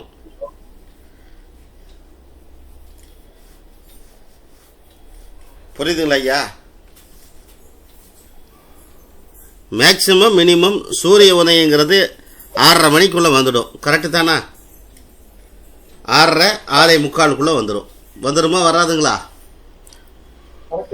வந்துடுங்க ஐயா. ஐயா அது போல நம்ம வந்து சூரிய அஸ்தமன நேரத்தை இரவு ஜாமத்துல இருந்து தொடங்கணும், அப்படிதானங்க ஐயா? அந்த 1.5 மணி நேரம் எடுத்துக்கணும். ஆமா. சரி. இப்ப உதாரணமா இரவு நேரத்துல இப்ப 6 மணியோட முடிச்சிட்டோம். இந்த ஜாமம் 8 ஜாமம் பகல் ஜாமம் முடிஞ்சுது. இரவுல 8 மணிக்கு இரவு ஜாமம் போட போறோம். 8 ஜாமங்கள் போடணும். இரவு வந்து 7 மணிக்கு சூரிய அஸ்தமனம் ஆகுது அப்படின்னா இரவு 7ன்னா 8:30 வரைக்கும் முதல் ஜாமனை எடுத்துக்கலாம். அதான். சரிங்க ஐயா. புரியுதுங்களா? புரியுதுங்க ஐயா. இவ்வளவுதான். இது வந்து நீங்க கொஞ்சம் ஏன் மேனுவலாக இது என்ன சார் சாஃப்ட்வேர் இருக்குது ரொம்ப ஈஸியாக போச்சு அப்படின்னு சொல்லலாம், தப்பு இல்லை. இருந்தாலும் மேனுவலாக நம்ம தெரிஞ்சுக்கலாம். சாஃப்ட்வேர் இருக்கட்டும், அது ஒரு வகையில் ரைட்டுங்களா? மேனுவல் ரொம்ப ரொம்ப ரொம்ப ரொம்ப உங்களுக்கு உதவி பண்ணும். ஏன்னா அடிப்படை தெரிஞ்சுக்கலாம். நாளைக்கு நீங்கள் ஒருத்தருக்கு சொல்லிக் கொடுக்கணுனாலும் சொல்லிக் கொடுக்கலாம். அது ஒரு விஷயம். இந்த இடத்துல ரொம்ப ஈஸி, சிம்பிளிஃபைவாக புரிஞ்சுக்கலாம். ரொம்ப குழப்பிக்க வேண்டாம். நீங்கள் உங்களுக்கு புரியலைன்னா நீங்கள் எத்தனை தடவை வேணாலும் மறுபடியும் என்கிட்ட கேளுங்க. நான் திரும்ப திரும்ப அது உங்களுக்கு புரிகிற மாதிரி சொல்லித்தரேன்.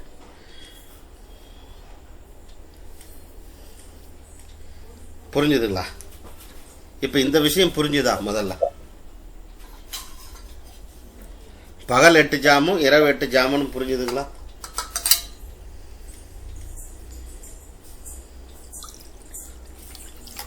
புரிஞ்சது சார்.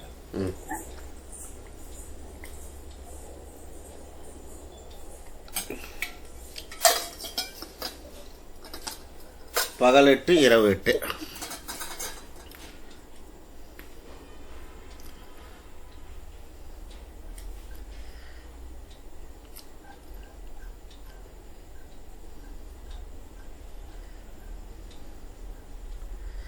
இப்போ பாருங்க எப்படி ஜாமக்கோல் போடுறதுங்கிறதுக்கு ஒரு சின்ன சீக்ரெட். ஒவ்வொரு கிழமையின் ராகு காலத்தின் வரிசைப்படித்தான் கிழமை நாதனை அதிபதியாக கொண்டு ஜாம கிரக வரிசை அமைகிறது. மறுபடியும் படிக்கிறேன், கவனிங்க. ஒவ்வொரு கிழமையின் ராகு காலத்தின் வரிசைப்படித்தான் கிழமை நாதனை அடிப்படையாக கொண்டு ஜாம கிரக வரிசை அமைகிறது. ஞாயிற்றுக்கிழமை என்னங்க? 4 to 6.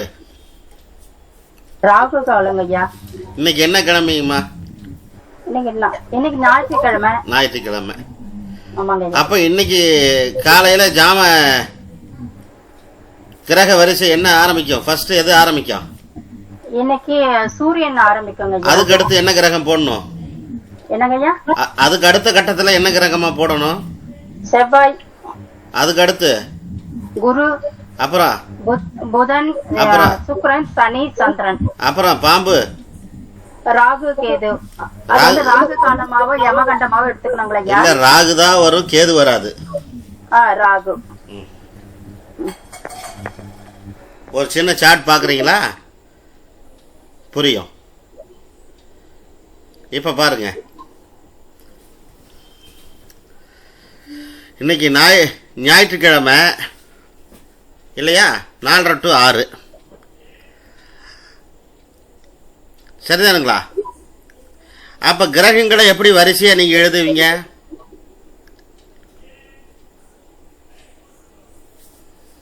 கிரகங்களை எப்படி வரிசையா எழுதுவீங்க சொல்லுங்க பார்க்கலாம். எனக்கு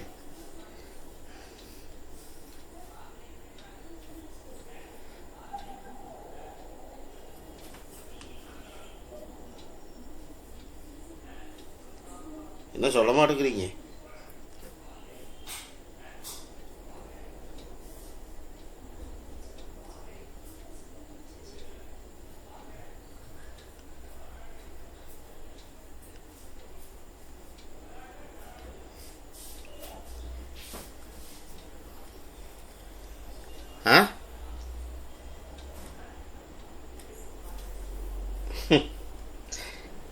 சொல்லுங்க. அதுக்கப்புறமா செவ்வாய்.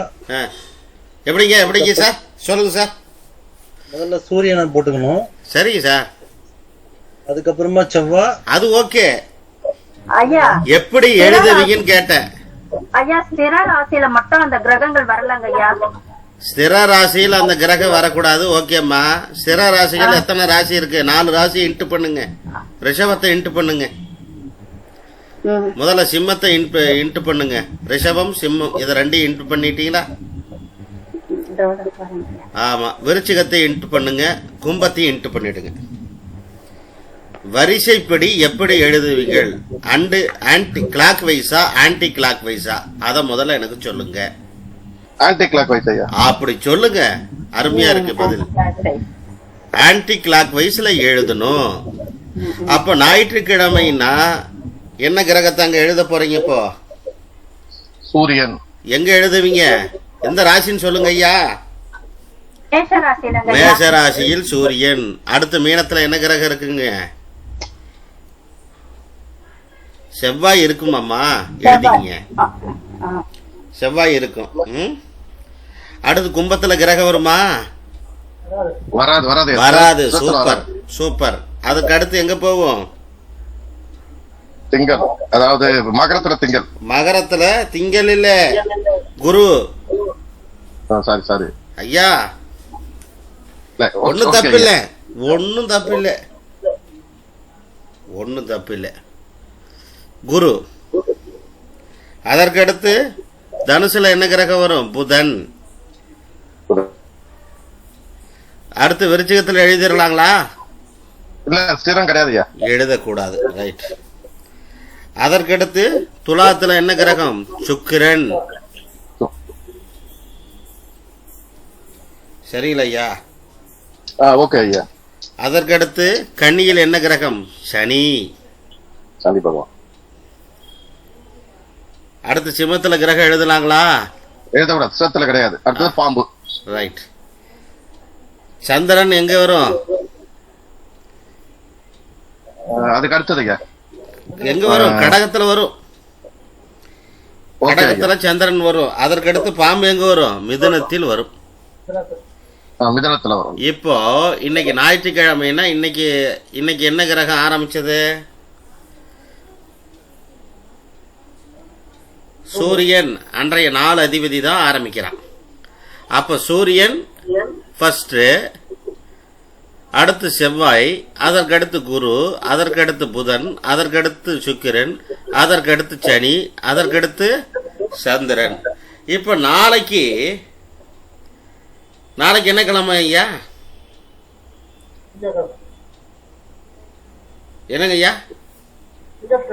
திங்கட்கிழமை. எந்த கிரகத்தை கொண்டு போய் எங்க போடுவீங்க அதை சொல்லுங்க.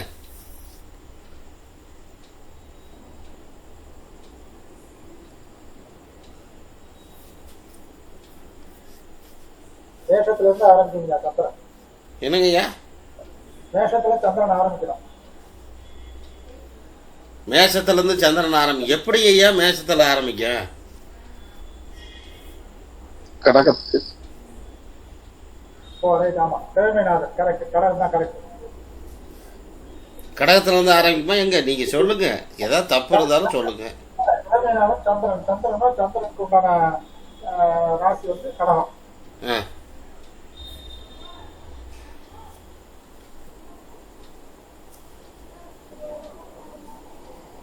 சொல்றது சரிங்களா ஐயா? சொல்றது சரிங்களா? ஏதாவது தப்பு இருந்தா நீங்க திருத்துங்க பார்க்கலாம். ஐயா ரிஷபத்துல இருந்து ஆரம்பிக்குமா ஐயா? ஏன்னா சந்திரன் உச்சம் பண்ணக்கூடிய வீடு அதுதான். ஏன்னா வந்து சூரியன் உச்சமாற வீட்டுல மேஷத்துல ஆரம்பிச்சோம். சரிங்க. அப்போ சந்திரன் உச்சமாற வீடு ரிஷபம் தான், அங்க தானே ஆரம்பிக்கணும். அங்கிருந்து ஆரம்பிக்கணுங்கிறீங்க. சந்திரன் ஆரம்பிக்கிறது எங்க இருந்து ஆரம்பிக்குங்கிறீங்க? இது ரிஷபத்துல. ரிஷபத்துல இருந்து ஆரம்பிக்குமா? ஆ. என்னங்க ஐயா?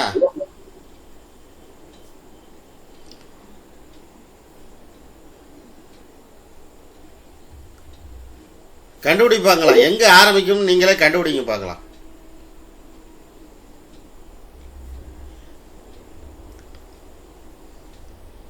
ஐயா தனுசுலயா 9 மணி 7ல இருந்து 9.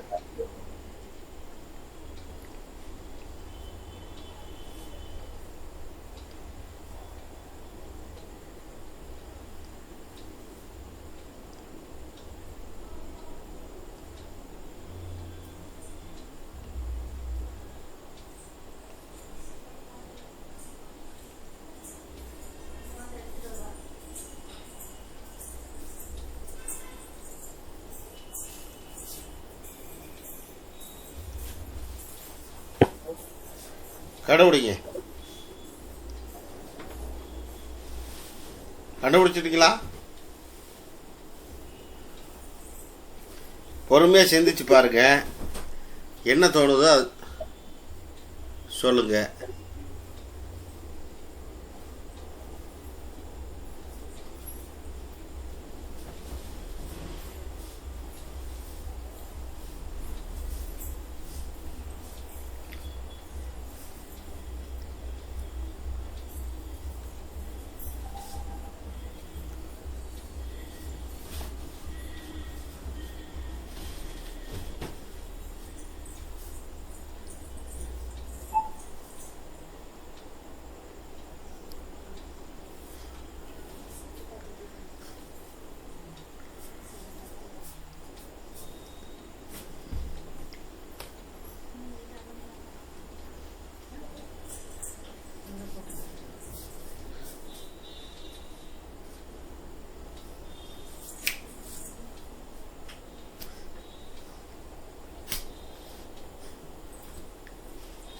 என்னங்க என்ன சார் கண்டுபிடிச்சிங்களா?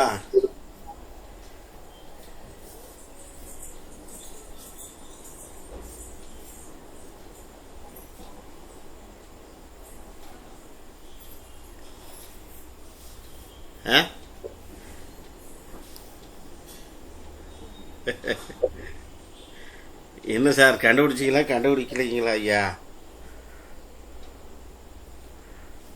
ஐயா நீங்களே சொல்லுங்க ஐயா, கண்டுபிடிங்க.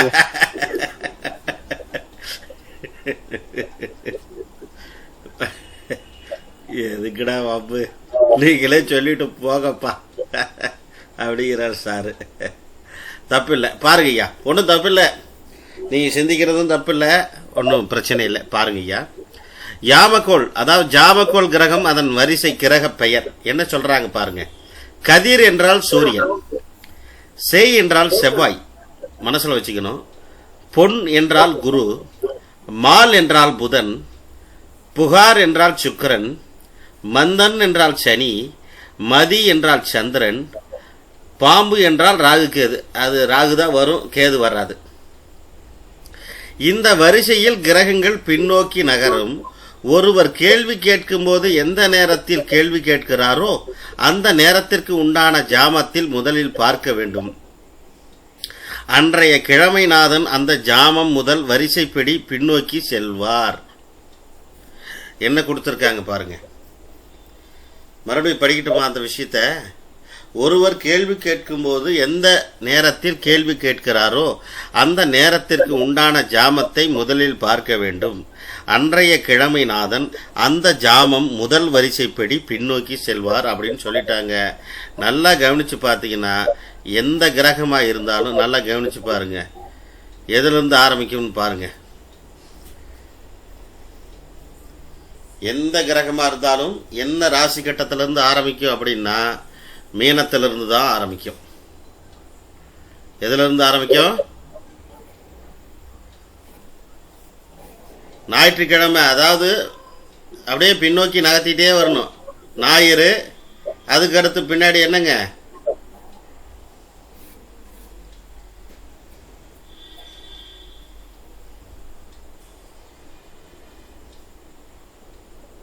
என்னங்க ஐயா, பின்னாடி அப்படியே மீனத்துக்கு கொண்டு வந்துருங்க.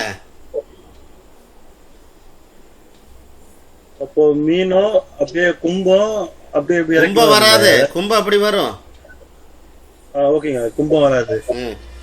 மீனம், அதுக்கப்புறம் மகரம், தனுசு, துலாமு, கன்னி, கடகம், மிதுனம், அவ்வளவுதானே. அப்படிதானே மாறி மாறி வந்துட்டே இருக்குமா சூரியன்? அப்படித்தான் வருங்களா? என்னென்ன கிரகம் வருது பாருங்க. முதல்ல என்னென்ன கிரகம் வருது, என்னென்ன ஜாமத்துக்கு ஒவ்வொரு கிழமைக்கு என்ன கிரகம் வருதுன்னு பார்த்துட்டீங்களா? ஞாயிற்றுக்கிழமைன்னா சூரியன் இல்லைங்களா? ஆமாங்க. ஞாயிற்றுக்கிழமைன்னா சூரியன். அப்படின்னா ஞாயிற்றுக்கிழமை முடிஞ்சோடனே என்ன கிழமை ஆரம்பிக்கும்? செவ்வாய்க்கிழமை ஐயா, திங்கக்கிழமை தான் ஸ்டார்ட் ஆகும். ஜாமக்கோள் சொன்னேன். ஞாயிறு, செவ்வாய், குரு, புதன், சுக்கிரன், சனி, பாம்பு, அப்படி சொல்ல, திங்கள், பாம்பு, அப்படி சொல்லுவாங்க. ரைட்டு. இப்போ இங்க பாருங்க, கதிர் என்றால் என்ன? சூரியன் சொன்னீங்களா? இப்பதான் சொன்னீங்களே பாலகிருஷ்ண ஐயா, நீங்க சொல்றது சரி. கதிர் என்றால் என்ன? சூரியன். சேய் என்றால் என்ன? செவ்வாய். பொன் என்றால் என்ன? குரு. புதன். குரு. குரு. மால் என்றால் என்ன? புதன். புதன். புகார் என்றால் என்ன? சுக்கிரன். மந்தன் என்றால் என்ன? சனி. மதி என்றால் என்ன? சந்திரன். பாம்பு என்றால் ராகு. இந்த வரிசை தான், புரியுதுங்களா? இதே வரிசை தான் இங்க போட்டிருக்கேன்னு பாருங்க, கரெக்டான்னு பாத்துக்குங்க.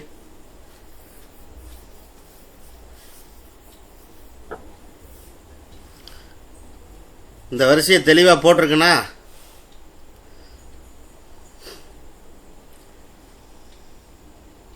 முதல்ல ஞாயிற்றுக்கிழமை, அப்புறம் செவ்வாய். ஐயா, நீங்க மறந்துடுறீங்களே, ராகு காலத்தை மறந்துடுறீங்களே. 3 to 4:30 ராகு காலம் இல்லையா?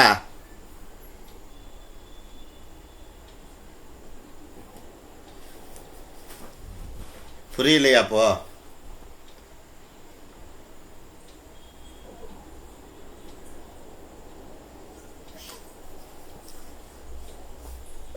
மனப்படப்ப சொல்ல முடியல ஐயா.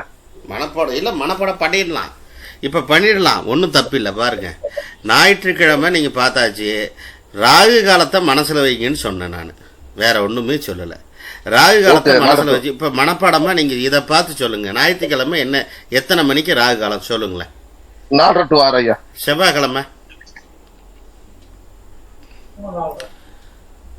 3 to 4. அப்போ 3 to என்னங்க ஐயா? அப்படியே இறங்கினே போறோம் ஐயா. அப்படியே இறங்கிட்டே போகுது பாருங்க ஐயா. அதான் ஐயா, கரெக்ட் ஐயா. புரியுதுங்களா? ஓகே ஐயா. 3 to 4 அது எத்தனாவது ஜாமத்துல வரும்? காலையில 1.5 மணி நேரமா அப்படியே பிரிச்சுக்கிட்டே போங்க. 6 மணிலேருந்து பிரிச்சுக்கிட்டே போங்க. 6 to 7:30 முதல் ஜாமம், 7:30 to 8 9 ரெண்டாவது ஜாமம், 9 to 10:30 மூணாவது ஜாமம், 10:30 to 12 நான்காவது ஜாமம், 12 to 1:30 அஞ்சாவது ஜாமம், 1:30 to 3 ஆறாவது ஜாமம், 3 to 4 எத்தனாவது ஜாமம்? 7வது ஜாமம் ஐயா. 7வது ஜாமம். மனசுல வச்சுக்கிட்டீங்களா? ஓகே ஐயா. 7வது ஜாமங்கிறது மனசுல வந்துருச்சா வரலீங்களா? அப்போ ஓகே ஓகே ஐயா. இப்போ இங்க பாருங்க.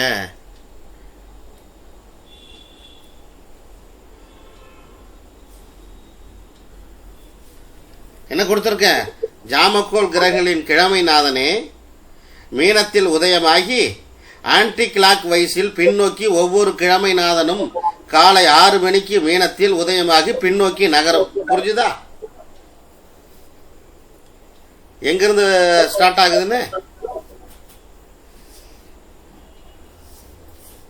மறுபடியும் அதை படிங்க. படிக்க மாட்டேங்கிறீங்களா? யாருக்கு?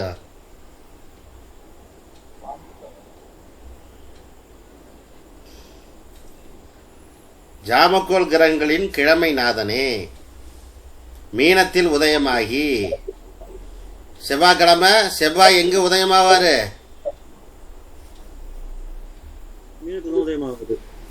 மீனத்துல உதயமாவாரு இல்லைங்களா? என்ன இப்ராஹிம் ஐயா? ஆமாங்க, மீனத்தை தான் எல்லா கிரகமும் மீனத்தை தான் உதயமாகும். டைமிங் தான் மாத்திக்கணும். எல்லா கிரகமும் மீனத்துல இருந்து தான் ஸ்டார்ட் பண்ணி வரும். ஞாயிற்றுக்கிழமை தான் மேஷத்துல ஸ்டார்ட் பண்ணும். புரியுதுங்களா?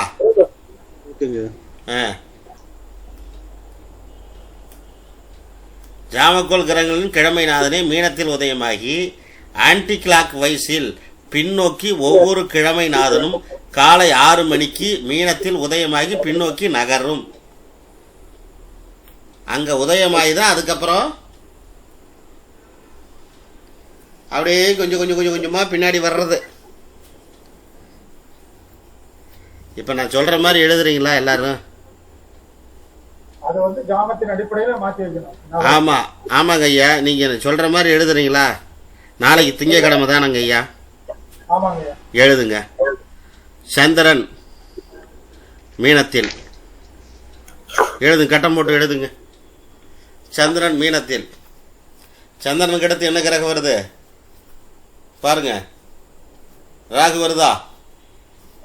கும்பத்துல ராகு வராது, மகரத்துல தான் ராகு வரும். எழுதிங்க.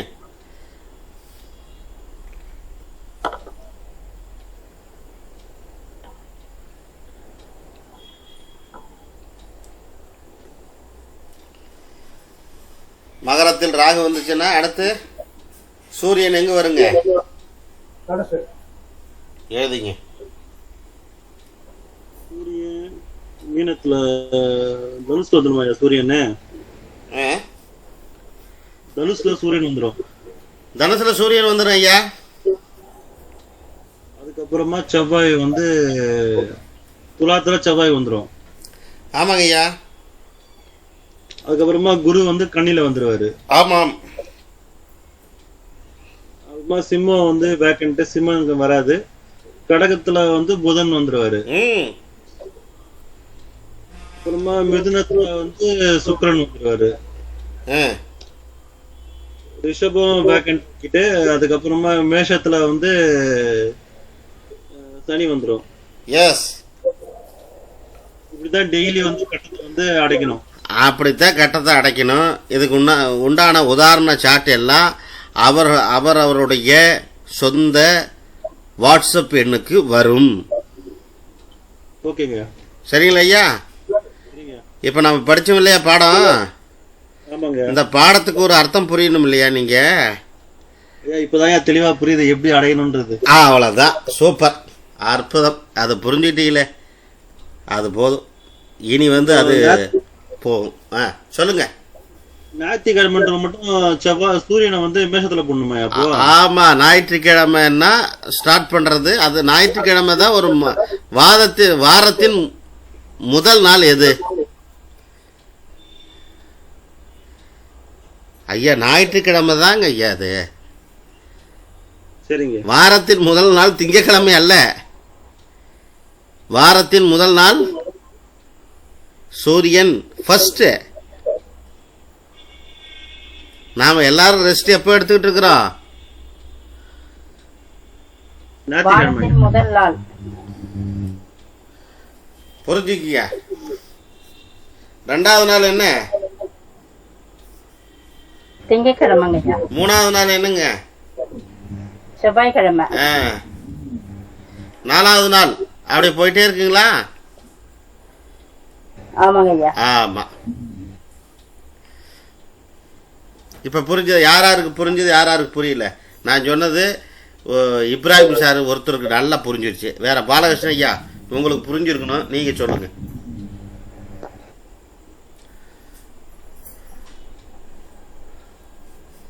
ஐயா சொல்லுங்க ஐயா. புரிஞ்சுதா உங்களுக்கு? ஓரளவு புரிஞ்சிச்சு ஐயா. ஓரளவுக்குலாம் அப்படி சொல்லக்கூடாது பதில். அப்படி இல்ல ஐயா. நீங்க சொன்ன விஷயங்கள் வந்து இப்ப ராகுகாலம் சொல்லும் போது ஞாயிற்றுக்கிழமை சொன்னீங்க. அதுல வந்து அப்படியே ரிவர்ஸ்ல போனா எல்லா ராகுகாலத்தையும் சொல்லிட்டீங்க. இப்ப நான் என்ன சொல்றேன், அவர் திங்கக்கிழமைய சொல்லிட்டாரு. இப்ப நீங்க செவ்வாய்க்கிழமைய ஆரம்பிக்கிறீங்க. செவ்வாய்க்கிழமை அன்னைக்கு செவ்வாய் எங்க இருக்கும் அதை சொல்லுங்க. நீங்க கரெக்டா சொல்லுங்க. எல்லாமே மீனத்துல தானே ஸ்டார்ட் ஆகும். ஆமா, செவ்வாய்க்கிழமை அன்னைக்கு செவ்வாய் எங்க இருக்கும்? செவ்வாய்க்கிழமை செவ்வாய் வந்து கலையில ஆரம்பம் மீனம் வீடுதாங்க. மீனம் தான். சரி, செவ்வாய் மீனத்துல இருக்குன்னா பொறுங்க. கும்பத்துல எந்த கிரகமும் போடக்கூடாது. போடக்கூடாதுயா. மகரத்துல என்ன கிரகம் இருக்கும்? செவ்வாய்க்கு அப்புறம் வந்து குருயா. சரி, அதற்கு அடுத்து குருக்கு அப்புறம் வந்து குருவுக்கு அப்புறம் சொல்லாதீங்க. மகரத்துக்கு அப்புறம் தனுசுல அப்படி சொல்லுங்க. தனுசுல வந்து தனுசுல புதன் ஐயா. தனுசுல புதன். ரைட்டு. அதுக்கப்புறம் சிரத்துல கிடையாது. அதுக்கு சரத்துல உண்டு. அதுக்கப்புறம் வந்து விருச்சிகத்துல வந்து சுக்கிரன் ஐயா. விருச்சிகத்தில் வராது, துலாத்துல வரும். சாரி விருச்சிகத்துல வராது, துலாம்ல வந்து சுக்கிரன் ஐயா. துலாத்துல என்ன வரும்? சுக்கிரன். சரி, ரைட், கரெக்ட். அடுத்தது அதுக்கு அடுத்தது சுக்கிரனுக்கு அப்புறம் வந்து சனி பகவான் வருவார். எங்க வர்றாரு? கன்னியில ஐயா. கன்னியில. அடுத்தது மகரத்துல வரமாட்டாரு. அது வந்து ஸ்திரராசி. மகரம் இல்ல, தப்பா சொல்லிட்டேன். அது சிம்மத்துல. நீங்க ஏதாவது வேலையா இருக்கிறீங்களா? ஏன் இவ்வளவு பதட்டப்படுறீங்க? ஐயா இல்லையா. சிம்மத்துல வந்து ஸ்திரராசின்றதால இது இருக்காது கிரகம். சரி ஐயா. அதுக்கு மேல கடகத்துல வரும்போது சனி பகவானுக்கு அடுத்தது வந்து திங்கள் சந்திரன் வருவார் ஐயா. சந்திரன் வர்றாரு. எங்க வர்றாரு? கடகத்திலே வருவார். கடகத்துல வர்றாரு. சூப்பர். அடுத்தது அதுக்கு அடுத்தது உபயத்துல வந்து பாம்பு கிரகம் வர. உபயம்னா என்னது? உபயம் எந்த உபயம் சொல்றீங்க? மிதுனம் ஐயா. அப்படி சொல்லுங்க. ஓகே. அதுக்கப்புறம் சிரராசில வந்து, அதாவது எந்த சிரராசினா ரிஷபத்துல எதுவும் வராது ஐயா. சரி, ரைட். அடுத்தது வந்து மேஷத்துல ஞாயிறு சூரியன் வருவார் ஐயா. சூரியன் வரார். Super super, very good. நன்றிங்க ஐயா. அற்புதமா சொல்லிவிடுச்சு, ரொம்ப சந்தோஷம். நன்றிங்க. அடுத்த நபர் என்ன? உஷாமா சொல்லலாமா? சொல்லாங்க ஐயா. வாங்க. புதன்கிழமை அன்னைக்கு புதன் வந்து மீனத்துல இருக்குங்க ஐயா. சரிங்கம்மா. சனி வந்து மகரத்துல இருக்குங்க ஐயா. தப்பா சொல்றீங்க, பொறுங்க. புதன் வந்து எங்க இருக்குன்னு சொன்னீங்க?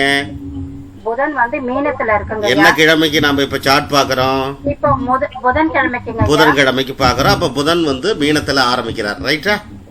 ஆமாங்க ஐயா. புதன் வந்து மீனத்துல ஆரம்பிக்கிறாரு. கும்பத்துல கிரகம் வருமா? கும்பத்துல கிரகம் வராதுங்க ஐயா. அடுத்து மகரத்துல என்ன கிரகம் வரும்? மகரத்துல சுக்கிரன் வருங்க ஐயா. இப்ப நீங்க என்ன சொன்னீங்க? சனி வரும் சொன்னீங்களா இல்லையா? தப்பு சொன்னீங்களா இல்லையா? தப்பா ரைட்டா? தப்புதாங்க ஐயா. அவ்வளவுதான், விட்டுடுங்க, முடிஞ்சது. தப்புதாங்கிறது நீங்க தப்பா சொல்லிட்டவே, நீங்க தெரிஞ்சுக்கலாம், அவ்வளவுதான். ரைட், பரவாயில்ல. சரி, மகரத்துல சுக்கிரன் சொல்லிட்டீங்க. அடுத்தது தனுசுல மகரத்துல சனி வருங்க ஐயா. சாரி, இது தனுசுல சனி வருங்க ஐயா. துலாத்துல சந்திரன் வரும். அதுக்கப்புறமா சூரியன் வந்து கண்ணியில வரும். சூரியன் கண்ணியில வருமா? என்ன வரும் நல்லா பாருங்க. அது ராகுக்கு எதுவும் வருங்க ஐயா. பாம்பு எதுவும் வரும். எதுல வரும்? கண்ணியில வருங்க ஐயா. கண்ணியில வரும். ரைட். அடுத்தது போங்க. அதுக்கப்புறமா சூரியன் வந்து கடகத்துல வருங்க ஐயா. சூரியன் கடகத்துல வரார். Right, okay. அடுத்தது மிதுனத்துல செவ்வாய் வருங்க ஐயா. மிதுனத்துல செவ்வாய் வராரு. Right, okay, super. அடுத்ததுங்கம்மா? ரிஷபத்துல எதுவும் வராதுங்க ஐயா. சரிங்கம்மா. மேஷத்துல குரு வருங்க ஐயா. மேஷத்துல குரு வரார். சூப்பர். Right, very good. கரெக்டா சொல்லிட்டீங்க. அடுத்தது சரிங்க. அடுத்தது யாரு? ஏங்க சொல்லாதவங்க உங்களுக்கே தெரியாதா?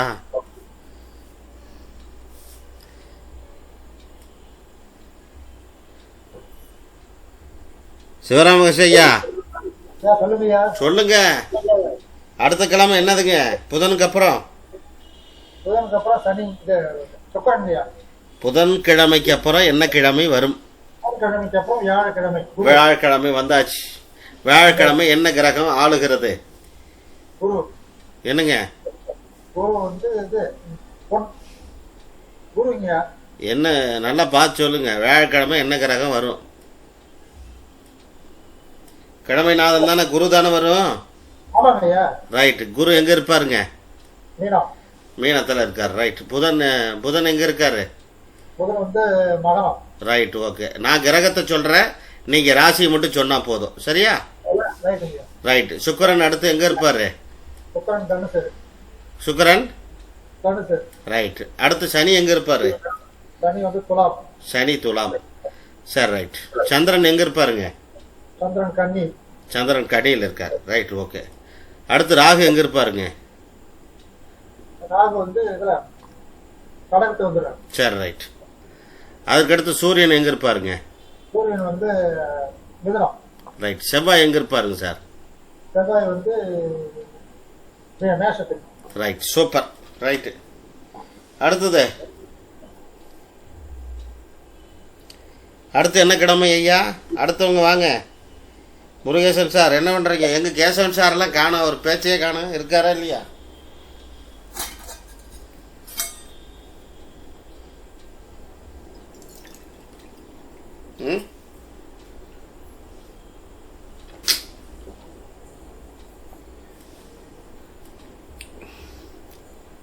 இருக்கிறவங்க பேசுங்க.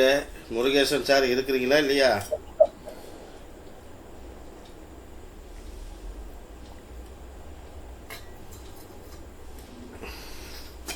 வெள்ளிக்கிழமை சுக்கிரன் மீனத்துக்கு வந்துருவாரியா? ம். வெள்ளிக்கிழமை சுக்கிரன் மீனத்துக்கு வந்ததுன்னா அதுக்கப்புறமா கும்பத்துல யாரும் இருக்க மாட்டாங்க. அதுக்கு அடுத்தது மகரத்துக்கு சனி வந்துருவாரியா? தனுசுக்கு சந்திரன் வந்துருவாரு. தனுசுக்கு சந்திரன் வந்துடுறாரா? ஆமாங்கய்யா. அதுக்கப்புறமா விருச்சிகத்துல எதுவும் கிடையாது. அதுக்கப்புறமா மறுபடியும் துலாத்துல வந்து ராகு வந்துருவாரு. ரைட்டு. கண்ணில வந்து சூரியன் வந்துருவாரு. சிம்மம் வந்து மறுபடியும் பிளாங்க் ஆயிடுவாரு. அதுக்கப்புறமா கடகத்துல வந்து செவ்வாய் வந்துருவாரு. அப்புறமா மிதுனத்துல வந்து குரு வந்துருவாரு. ரிஷபம் பேக்கண்ட் ஆயிடும். மறுபடியும் வந்து மேஷத்துல வந்து புதன் வந்துருவாரியா? ரைட்டு. ஓகே, இதேதான் வந்து ரொட்டேஷன் மாறி மாறி வந்து இருக்கும். இந்த சிரராசியில மட்டும் உட்காராது கிரகம். ஆமாங்க ஐயா. ஓகேங்க. புரிஞ்சுதா அப்போ? புரிஞ்சுதுங்க. ஒன்றும் இதுல உங்களுக்கு சந்தேகம் இல்லையே? இல்லைங்க இல்லைங்க.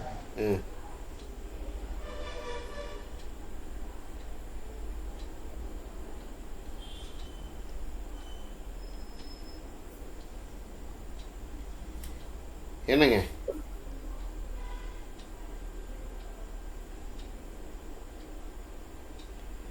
யாருக்கா சந்தேகம் இருக்கா சார்? ஐயா. அம்மா சொல்லுங்கம்மா. ஐயா, ஏங்க ஐயா சிரராசியில மட்டும் கிரகங்கள் வரல? சிரம்ங்கிறது நல்லா இது சொன்னீங்க கேள்வி.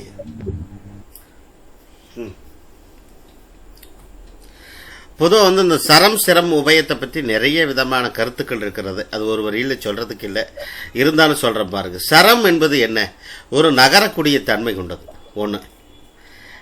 ஸ்திரமன் என்பது என்ன? அது எப்பொழுதும் ஒரு நிலையில் இருப்பது. உபயம் என்பது சரமும் சிரமும் இணைந்ததுதான் உபயம். சரிங்களாம்மா? ஆமாங்க ஐயா. இப்போ உங்களுடைய ஜாதகத்துல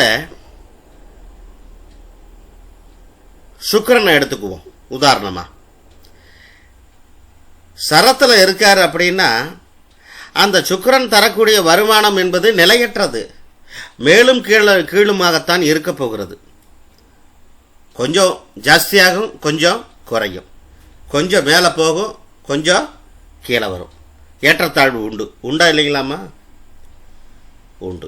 ஆமாங்க ஐயா. அதுதான் சரத்துடைய தன்மை. இதுவே ஸ்திரத்துல இருந்தா என்ன? நிலையான வருமானம் வரும். நிலையான வருமானம் உண்டுங்கிறது அதனுடைய தன்மை. இதே உபயத்தில் இருந்தா என்னங்கம்மா? இரண்டும் கலந்த மாதிரி. இரண்டும் கலந்தது அது இல்லையா? ஆமாங்க. உபயத்துக்குன்னு ஒரு தன்மை இருக்கு, அதையும் சேர்த்திக்காது. கிட்டத்தட்ட 3 தன்மை அதுக்குள்ள இருக்கு. சரமும் இருக்கு, ஸ்திரமும் இருக்கு, உபயம் இருக்கு. அப்ப அந்த உபய ராசிக்காரர்களால் மட்டும்தான் சரத்தையும் பார்க்கலாம், சிரத்தையும் பார்க்கலாம். அவங்களுக்குன்னு ஒரு தனி ஸ்டைல் வச்சிருப்பாங்க. அது என்னென்ன? தனுசு மீனம், மிதுனம் கன்னி. இவங்களை நீங்க வேணா பாருங்க. நீங்க இவங்க ஸ்டைலே கொஞ்சம் வேற மாதிரி தான் இருக்கு. இந்த கிரகத்துல சுக்கிரன் இருந்தாங்களையா? இது ஒரு உதாரணம், ஒரு எக்ஸாம்பிள். உங்களுக்கு சரம் சிரம் உபயத்தை பத்தி சொல்றேன். புரியுதுங்க ஐயா. ரைட்டுங்களா? சரத்துல இருக்கக்கூடிய கிரகம் பலன் கரண்ட் இப்போ கரண்ட்ல கொடுத்துக்கிட்டு இருக்குன்னு அர்த்தம். சரத்துல இருக்கக்கூடிய கிரகம் இப்போ கரண்ட் சிச்சுவேஷன்ல அந்த கிரகம் இயங்கிக் கொண்டு இருக்கிறதாக அர்த்தம். அர்த்தம் புரியுதம்மா? புரியுதுங்க ஐயா. ஸ்திரம் என்றால் ஸ்திரத்துல சுக்கிரன் இருக்கிறதாக எடுத்துக்கொண்டால் ஏற்கனவே டிபாசிட் போட்டாச்சுன்னு அர்த்தம். உங்க அக்கௌண்ட்ல போட்டாச்சு. போன ஜென்மாவிலே நீங்க வாங்கிட்டு வந்துட்டீங்க. நீங்க மிகப்பெரிய ஒரு கோடீஸ்வர வர்க்கத்துல பிறக்கணும். போதுமா? சரிங்க ஐயா. இது வந்து ஸ்திரம், ஏற்கனவே போட்டாச்சுன்னு அர்த்தம். டெபாசிட். உபயம் என்பது எதிர்காலத்துல தான் எல்லாமே நடக்கும்னு அர்த்தம். நிகழ்காலமும் இல்லை, நாம வாங்கிட்டும் வரல. இனிமே ஏதாவது தப்பி பொழைச்சி நமக்கு வந்தா உண்டு. எது? உபயம். அவ்வளவுதான். புரிஞ்சுதுங்களா? புரியுதுங்க ஐயா. புரிஞ்சுதா புரியலையா?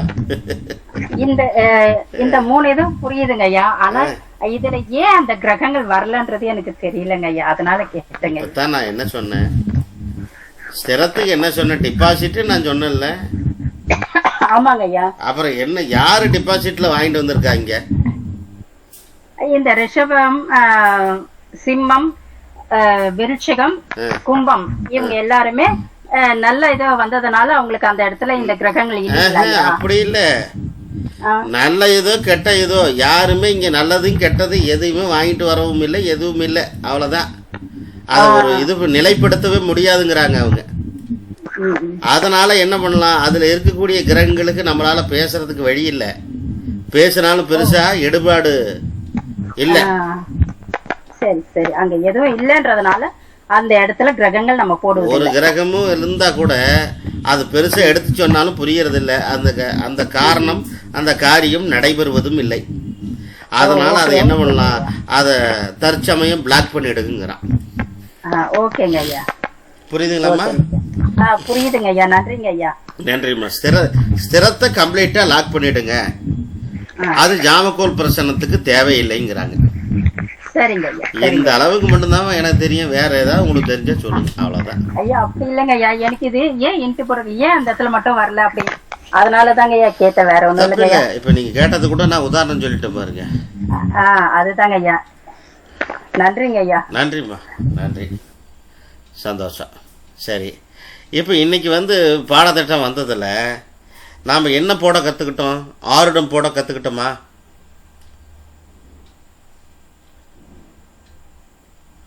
என்னங்க ஐயா? ஆமாங்க ஐயா. ஆமாங்க ஐயா, கத்துக்கிட்டங்க ஐயா. ஆருடம் போட கத்துக்கிட்டாச்சு.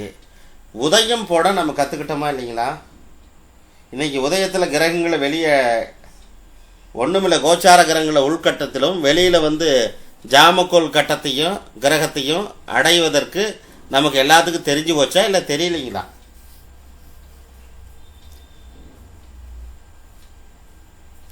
உள்ள கோச்சார கிரகங்கள் தான் இருக்கும். வெளிக்கட்டத்தில் தான் ஜாம கிரகங்களை அடைவு பண்ணணும். அந்த அடைவு பண்ணுறது உங்களுக்கு எல்லாம் புரிஞ்சிருச்சா இல்லை புரியவில்லையா? பாருங்க பார்க்கலாம்.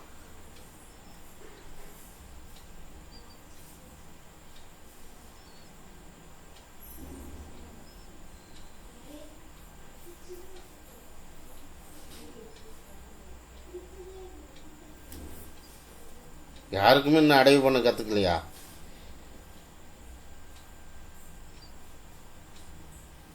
எவ்வளோ நேரம் நீங்கள் சொன்னீங்களே அதுக்கு பேர் என்ன? அடைவு தான். ஐயா புரிஞ்சுதுங்க ஐயா. இது உதயம் அடைவு தானேயா இது? என்னங்க? ஓகேங்க. உதயத்தை வந்து நம்ம இப்படியே அடைச்சிடுறோம். வெளியே வந்து நம்ம வந்து ஆருடத்தை வந்து வெளியே அடைக்கணுமா நம்ம? சார், உதயம்ங்கிறது என்ன, கவிப்புங்கிறது என்ன, ஆருடம்ங்கிறது என்ன அப்படிங்கிறது ஒன்று. ஆருடம் போட கற்றுக்கிட்டீங்களா?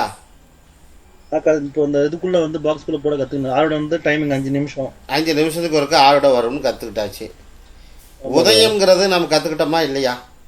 ஆமாங்க, உதயத்தையும் கற்றுக்கினாச்சு இல்லையா? ஆமாங்க. ரைட்டு. இப்போ அடுத்து நம்ம என்ன கற்றுக்கணும்? கவிப்பு இல்லவா? ஆமாங்க. இப்போ ரைட். கவிப்பு தெரிந்து கொள்வதற்கு என்ன தேவை? குறிச்சிக்கங்க. சூரிய விதி,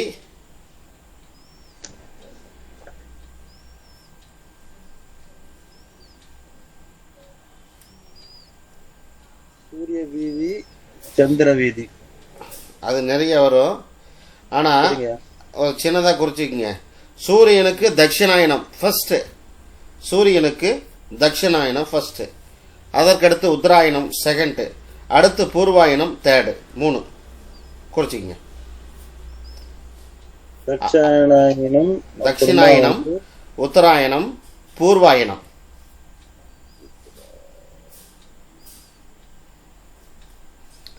ஐயா இந்த பூர்வாயணம் என்ன அது? வீதிகளை குறிப்பிடுவதற்கு மாதத்தை பிரிக்கிறாங்க. இல்லையா, இப்போ தட்சிணம்னா வந்து மேல் பக்கம், உத்தராயணம்னா கீழ்பக்கமே. பூர்வாயணமே அதான். ஆமாம், சொல்கிறேன் பாருங்க. வைகாசி, ஆனி, ஆடி, ஆவணி, இது வந்து சூரிய வீதி. வைகாசி, ஆனி, ஆடி, ஆவணி. ஒவ்வொரு அப்போ தட்சிணாயனுக்கு 4 மாதத்தை குறிக்கிறாங்க. தட்சிணாயனம் இருக்குல்ல சார், அந்த தட்சிணாயனத்துக்கு அந்த காலகட்டத்துக்கு 4 மாதங்கள் நமக்கு கையில் கொடுக்குறாங்க. அந்த 4 மாதங்கள் என்னவென்றால் வைகாசி, ஆனி, ஆடி, ஆவணி.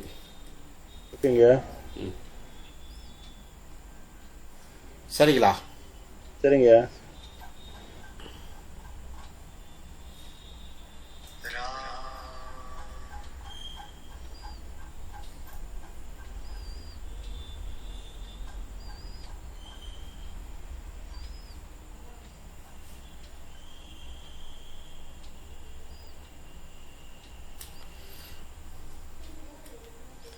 அதற்கடுத்து இந்த 4 மாதமும் சூரிய விதின்னு எழுதிட்டீங்களா? வைகாசியிலிருந்து ஆனி, ஆடி, ஆவணி அது வரைக்கும். ஓகேங்க. அடுத்து மேஷம், மேஷ வீதி. ரைட்டுங்களா? அதான் அதுக்கு பேர் தான் மேஷம். சூரிய வீதி, மேஷ வீதி ரெண்டும் ஒன்று தான். ரைட்டுங்களா ஐயா? சரிங்க. மேஷ வீதின்னு போட்டிருக்காங்க இல்லைங்களா? அங்கே குறிப்பிட்டிருக்கேன் பாருங்க நான். ஆமாங்க, மேஷ வீதியின் ஆருடத்தில் இருந்து மேஷம் வரை கணக்கிடவும். ரைட். அதற்கடுத்து கார்த்திகை, மார்கழி, தை, மாசி.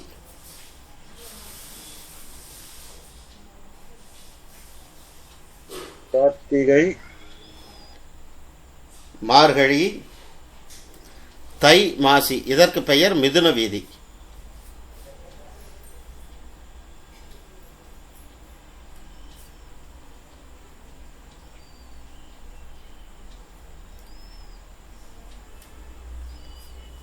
மிதுன விதி. கார்த்திகை, மார்கழி, தை, மாசி, இதற்கு பேர் மிதுன வீதி. குறிச்சிக்கங்க, நான் சொல்கிறேன். ஓகேங்க. என்னங்க ஐயா? ஓகேங்க. குறிச்சிக்கங்க ஐயா, சொல்கிறேன்.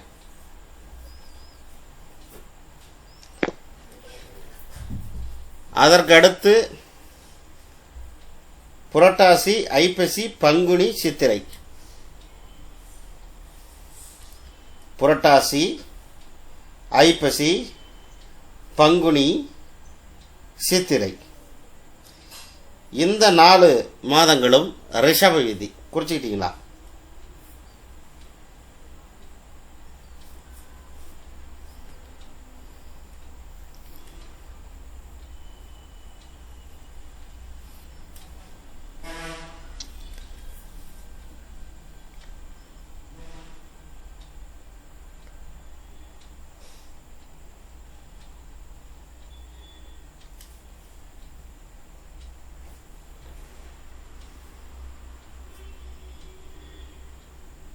குறிச்சாச்சு. குறிச்சாச்சிங்களா ஐயா? இப்போ இப்போ என்ன தமிழ் மாதம் என்ன நடக்குதுங்க? இப்போ இன்னைக்கு மாசம் இன்னைக்கு தமிழ் தமிழ் தமிழ் பங்குனிங்க ஐயா. பங்குனி. பங்குனி மாதம் எந்த வீதியில் வருது? ரிஷப வீதியில வருதுங்க. ரைட், ஓகே, மனசில் வச்சுக்கோங்க.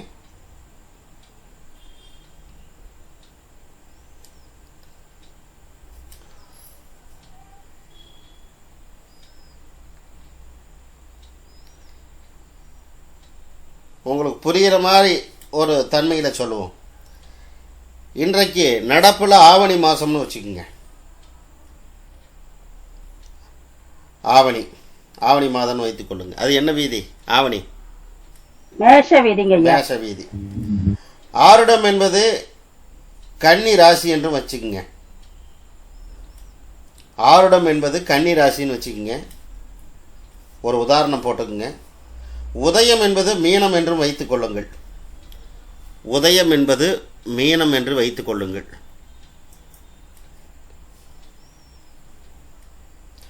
கவிப்பு எந்த ராசியில் விழும்? இதுதான். ஆருட ராசி உட்பட சூரிய வீதி வரை கணக்கிடவும். அதாவது எண்ணுங்க. ஆருட ராசி உட்பட சூரிய வீதி வரை எண்ணவும். இப்போ ஆருட எதில் விழுந்துன்னு சொன்னோம்?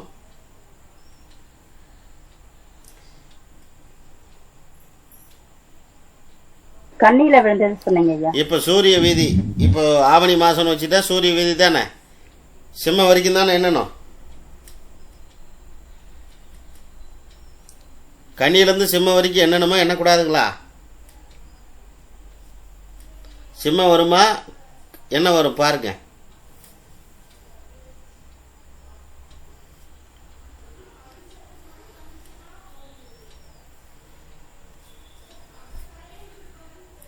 புரியலையா?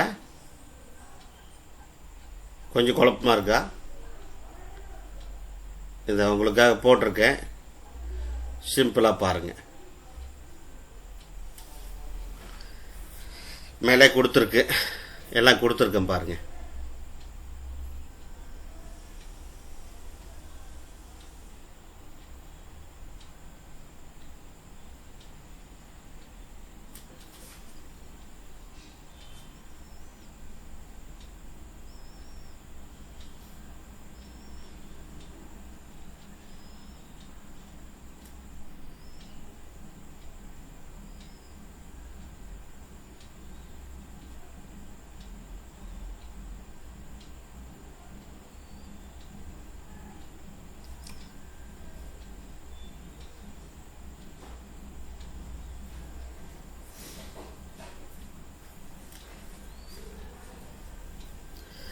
இப்போ இந்த கன்னி ராசியிலிருந்து மேஷ வீதிக்கு என்னங்கன்னா எத்தனாவது இது வரும்? மேஷ வீதி ரிஷபத்தில் தானே இருக்குது. கன்னி 1, அடுத்தது என்னங்க?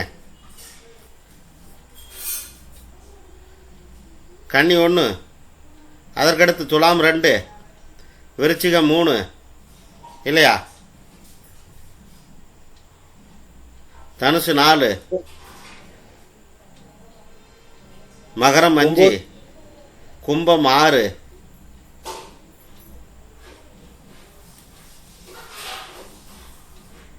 மீனம் 7, மேஷம் 8 வரும். வருமா வராதுங்களா? ஓகேங்கய்யா. இந்த இடத்துல நீங்கள் ஒரு சின்ன சிந்திக்கணும். நம்ம ஸ்திர ராசிகளை விட்டுட்டோம். அப்போது எப்பொழுதுமே ஸ்திர ராசிகளை கூட்டக்கூடாது. அப்போ எப்படி எண்ண போகிறோம்? கன்னி 1, துலாம் 2, துலாம் 2, தனுசு 3, மகரம் 4, மீனம் 5, மீனம் 5, ரைட்டுங்களா? ஆமா. ரிஷபம் மீனம் 5, மேஷம் 6, மேஷம் 6, ரிஷபம் என்ன பண்ணணும்? விட்டுறணும். அப்போ அதுக்கடுத்து மிதுனம் 7 ஆயிடுங்க. அதற்கடுத்து என்ன ராசி வரும்? கடகம் 8 ஆயிடுங்க. கடகம் 8,000 இல்லையா? 8,000 ஆகாதுங்களா சார்? ஆமாங்க, 8 ஆயிடுங்க. அப்போ கவிப்பு எங்க இருக்குது? கவிப்பு எங்க போடுவீங்க? கண்ணியிலிருந்து மேஷம் வர என்ன வரும்?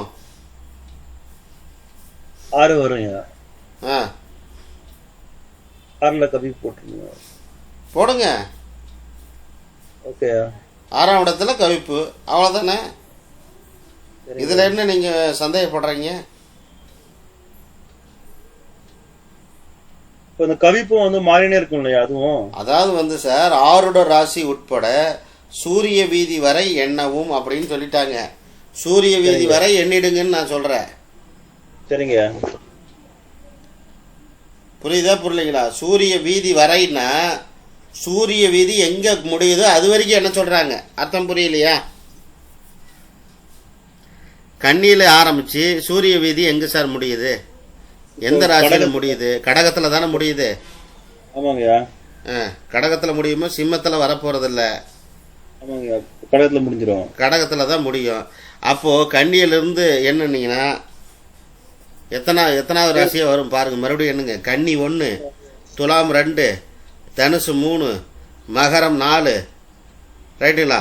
மீனம் 5, மேஷம் 6, மிதுனம் 7, கடகம் 8. அப்போ 8வது வீட்டில் தான் கவிப்பு, ரைட்டுங்களா? சரிங்க.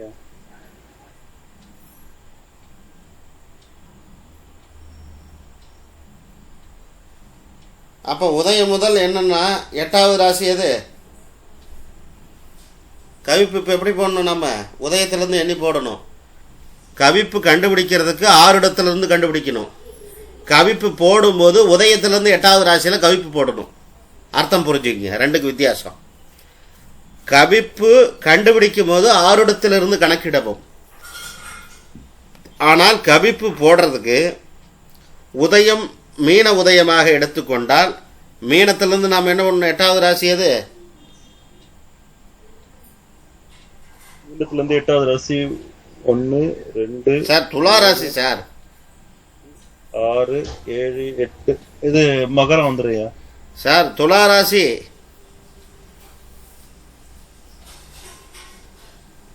ஓகே. அப்படியே இதுல வந்து மொத்தமா எண்ணணும். இது மொத்தமாவே எண்ணிடலாம். நீங்க கவிப்பு கண்டுபிடிக்கும் போது தான் அந்த ஸ்திர ராசிகளை நீக்கணும். ஆனா கவிப்பு போடும்போது ஸ்திர ராசிகளை சேர்த்திக்கலாம். ஓகேங்க. புரிஞ்சுதா? புரிஞ்சுது. கவிப்பு கண்டுபிடிக்க 6 இடத்திலிருந்து எடுத்துக்கொள்ளுங்கள். கவிப்பை போடுவதற்கு உதயத்திலிருந்து எடுத்துக்கொள்ளுங்கள். சரிங்க. அர்த்தம் புரிஞ்சுதா புரியலைங்களா ஐயா? புரிஞ்சுதா? இப்போ புரிஞ்ச மாதிரி இருக்குது, ஆனா புரியல. அது போக போக அப்படியே வந்துடும். அது போக போக வந்துடும் இல்லைங்களா? இப்போ இன்னைக்கு ஒரு உதாரணம் சொல்றேன் சார். இப்போ இந்த மாசம் என்ன சார்? இது பங்குனி மாசம்னு சொல்லிட்டோம் இல்லைங்களா? சரிங்க. பங்குனி மாசம் எந்த வீதியை குறிக்குது? ரிஷப வீதி. பாருங்க, பங்குனி மாசம் எந்த வீதின்னு இங்கே கூட பார்த்துருங்க. இதில் பாருங்க.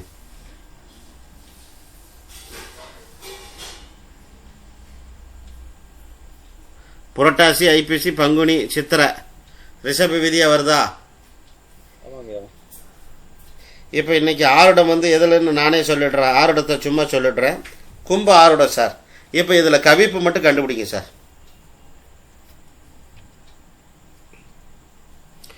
உதயம் எதுன்னு சொல்லட்டுமா? கும்பமே உதயம் சார். கும்பமே உதயம், கும்பமே ஆருடம் சார். அதையும் சொல்லிட்டேன். இப்போ கவிப்பு மட்டும் எப்படி எண்ணுவீங்க? ஆருடத்துலேருந்து எண்ணுங்க. எது வரைக்கும் எண்ணுவீங்க? எந்த வீதியில் இருந்தது இப்போ? ரிஷப வீதி தானே? ரிஷப வீதி தான். ரிஷப வீதி. அப்போ ரிஷப வீதி வரை எண்ணணும். எண்ணுங்க. கும்பத்தை விட்டுருந்தோம். அப்போ வந்து மீனத்தை எண்ணணும். என்ன சார்? கும்பத்தை விட்டுட்டு மீனத்துல வந்து எண்ணணும்.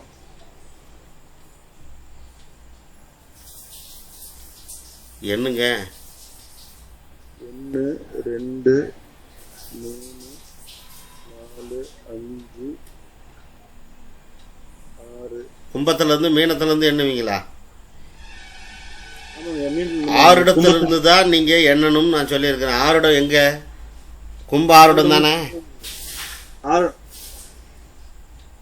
ஆருடமும் உதயமும் கும்பம் நீங்க இப்போ. ஆமாம். அப்போ கும்பத்துல இருந்தே எண்ணுமா அத? ஆமாம் சார். 1 2 இது ரிஷப வீதினா ரிஷப வீதி கண்டுபிடிக்கணும் சார். நீங்கள் ஏன் இவ்வளோ குழப்பிக்கிறீங்க? ரொம்ப ஈஸியாக சொல்கிறேன். எல்லாத்தையும் கண்டுபிடிச்சிட்டீங்க. கடைசியில் இதில் வந்து குழப்புறீங்களே. இப்போ ரிஷப வீதி முடியறது துலாத்துல வந்து முடியுது இல்லையா இப்போ? ஆமாம். அப்போ துலாத்துல வந்து முடியும் போது அது 9வது இடமா வந்து நிக்குது. அது கவிப்பு எத்தனாவது இடமா வருங்கிறீங்க நீங்கள்? நீங்கள் கண்டுபிடிங்க அதை. கவிப்பு எதுலேருந்து வரும்? கவிப்பு ஆருடத்துல இருந்து இது வரைக்கும் என்னன்னா 1 2 3 4 5 6. 6 கட்டம் தள்ளி போடணும். அப்போ 6 கட்டம் தள்ளி போடணும்னா இது வந்து இங்க இருந்து கடகத்துல வந்து கவிப்பு விழுங்க. அவ்வளோதானே? ஆமாங்க. அவ்வளோதானே சார்? ஆமாங்க. கவிப்பு பற்றி கூட நாம் விரிவாக பார்த்துருவோம் சார். பாருங்கள். உதயத்தால் எதிர்காலம் பற்றியும், ஆருடத்தால் நஷ்டத்தை பற்றியும், கவிப்பால் மறைந்திருக்கும் ரகசியத்தை பற்றியும் தெரிந்து கொள்ளலாம். உதயத்தால் எதிர்காலம் பற்றியும். உதயம் என்பது எதிர்காலத்தை குறிச்சிங்க. ஆருடத்தால் நஷ்டத்தை பற்றியும். ஆருடம் என்பது நஷ்டம். கிட்டத்தட்ட நஷ்டத்தை பற்றி மட்டும்தான் ஆருடம் சொல்லுங்கிறத நீங்கள் எப்பொழுதும் மைண்டில் ஃபிக்ஸ் பண்ணி வச்சுடுங்க. ஆருடம் என்பது நஷ்டத்தை பற்றி மட்டுமே சொல்லுகிறது. கவிப்பால் அதில் மறைந்திருக்கும் ரகசியத்தை கண்டுபிடித்து விடலாம். அதில் என்ன ரகசியம் இருக்குது? அது கவிப்பு தான் சொல்லுது. கவிப்பு என்றால் கவிழ்த்து வைத்தல் அல்லது குடை பிடித்தல் என்று கூறப்படுகிறது. சில சமயம் மீன் பிடிப்பவர்கள் வட்ட வடிவமான ஒரு கூடையை தண்ணீரில் கவிழ்த்து விடுவார்கள். பிறகு மேலேயுள்ள துவாரத்தின் வழியாக கையை விட்டு வேண்டிய பெரிய மீன்களை எடுத்துக்கொள்வார்கள். அதுபோல மறைந்திருக்கும் பல விஷயங்களை கவிப்பு மூலம் அறிந்து கொள்ளலாம். இப்போ உங்கள் மனசில் வந்துடுச்சா? உதயம்ங்கிறது எதை பற்றி சொல்ல போகுது? உதயம் எதிர்காலம். ஆருடம் நஷ்டம், கவிப்பு அது மறைஞ்சதுக்கூடிய ரகசியம். இப்போ யாருமே இந்த ஆருடத்துலேருந்து கவிப்பு கண்டுபிடிக்கிறதுக்கு கொஞ்சம் கஷ்டமாக இருக்கேன்னு வந்து நினச்சி வருத்தப்பட வேண்டாம்.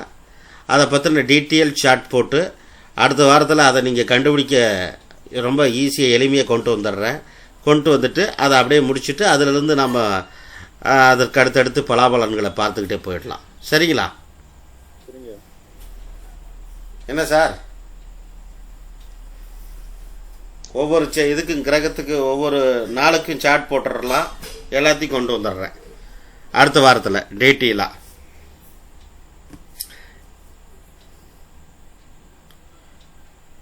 ரைட்டுங்களா? ஜாமக்கோல் பிரசனத்தில் துல்லியமான பலன் பார்ப்பதற்கு கவிப்பு மிக பிரதானமாக செயல்படுகிறது. கேள்வியாளரின் கேள்வி நடக்குமா நடக்காதா என்பதை கவிப்பே சொல்லிவிடும். நல்லா கவனிங்க. கேள்வியாளரின் கேள்வி நடக்குமா நடக்காதா என்பதை கவிப்பே சொல்லும் அப்படிங்கிறாங்க. கேள்விக்கு ரொம்ப நிதானமாக பார்க்கக்கூடிய கிரகம் கவிப்பு.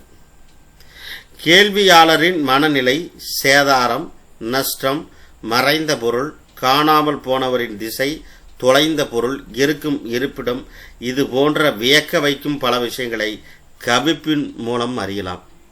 பாருங்க, கவிப்பு மூலமாக என்னென்ன தெரிஞ்சுக்கலான்னு சொல்கிறாங்க பாருங்க. மனநிலை, அவருடைய மனநிலை, அவர் மனசில் என்ன இருக்குது, சேதாரம், நடந்த பிரச்சனை என்ன, அதில் ஏற்பட்ட நஷ்டங்கள் என்ன, இதில் மறைந்து இருக்கின்ற பொருள், அதில் பொருள் என்றால் அதில் இருக்கக்கூடிய உள்ளார்ந்த அர்த்தங்கள், உள்ளார்ந்த விஷயங்களை குறிப்பிடுகிறது. காணாமல் போனவரின் திசை, தொலைந்த பொருள் இருக்கும் இருப்பிடம். காணாமல் போனவங்களை பற்றி கேட்டாலும் கூட சொல்லலாம். ஏதாவது பொருள் காணாமல் போயிடுச்சு அப்படின்னு கேட்டாலும் கூட சொல்லலாம். இது போன்ற வியக்க வைக்கும் பல விஷயங்களை கவிப்பின் மூலம் அறியலாம்.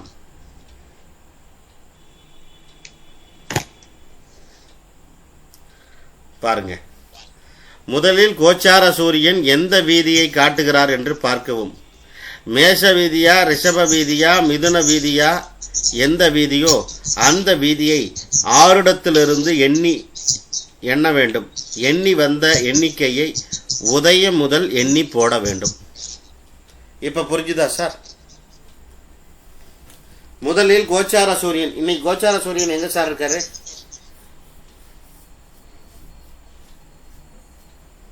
சார் மீனத்துல இல்லையா?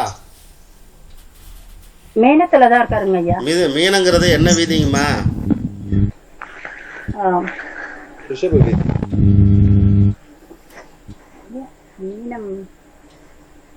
மீனம் எந்த வீதியில வருதுன்னு பாத்தீங்கம்மா? பாருங்க, எழுதிருப்பீங்கல்ல, பாருங்க. ஆமாங்க ஐயா, பங்குனி ரிஷப வீதிங்க ஐயா. ரிஷப வீதியா? அதுல என்ன கொடுத்துருக்கு பாருங்க. மேஷ வீதியா, ரிஷப வீதியா, மிதுன வீதியா, எந்த வீதியோ அந்த வீதியை ஆருடத்திலிருந்து எண்ண வேண்டும். அப்படின்னா இப்ப ஆருடம் என்ன? இப்ப மணி 8:05. இப்ப ஆருடம் எந்த ஆருடம்? மேஷ ஆருடங்க ஐயா. ரைட்டுங்களா? அப்ப மேஷ ஆருடம் என்றால் எது வரைக்கும் என்ன போறீங்க? என்ன வீதின்னு சொன்னீங்க நீங்க? ரிஷப வீதிங்க ஐயா. அப்ப ரிஷப வீதி வரைக்கும் என்னங்க?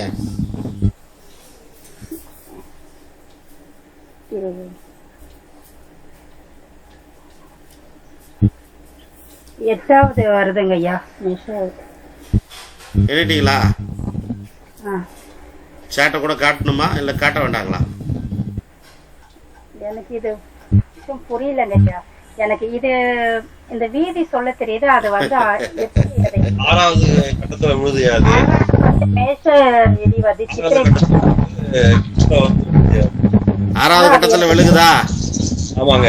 அப்ப உதயம் என்ன? உதயம் கும்பத்துல இருந்து 6வது கட்டம் கடகம். அவ்வளவுதான் போட்டிருக்கு. கவிப்பு போட்டாச்சா?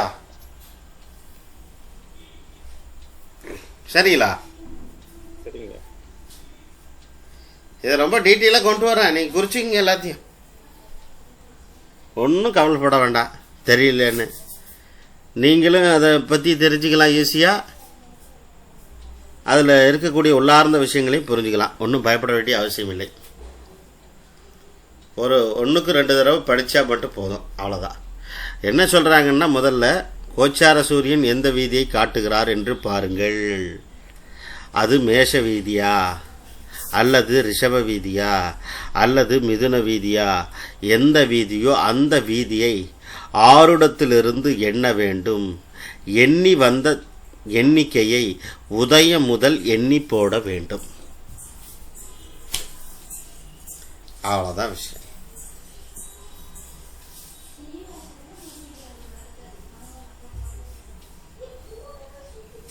சரிங்களா? இந்த கவிப்பு போடுறதுக்கு அடுத்த வாரத்தில் பார்த்துக்குவோம். இப்போ இன்றைக்கி 2 கற்றுக்கிட்டாச்சா இல்லைங்களா?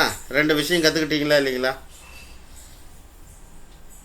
ஒன்று ஆருடம், இன்னொன்று ஜாம கிரகத்தை அமைக்கும் முறை.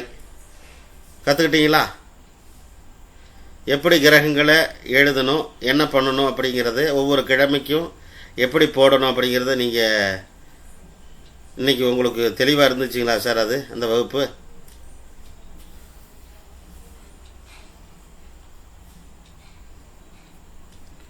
என்னங்க?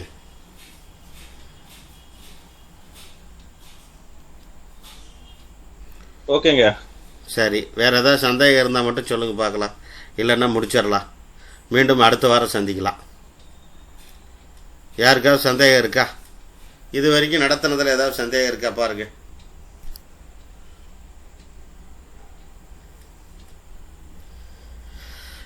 நீங்கள் இந்த ஜாமக்கோல் விஷயத்தை பற்றிலாம் சில விஷயங்கள் உங்களுக்கு வந்து வரும். அதை நீங்கள் ஓரளவுக்கு அதை போட்டு பார்த்து நீங்கள் தெரிஞ்சுக்கலாம். உங்களுக்கு அனுப்பி வைக்கப்படும்.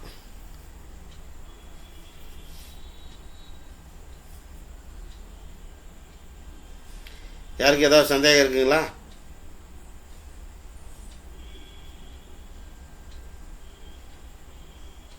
சரி, ஓகே, ரொம்ப சந்தோஷம்.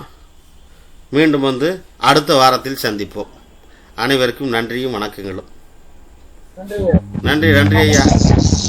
நன்றிங்க ஐயா. நன்றிம்மா. நன்றிங்கம்மா. வாங்க.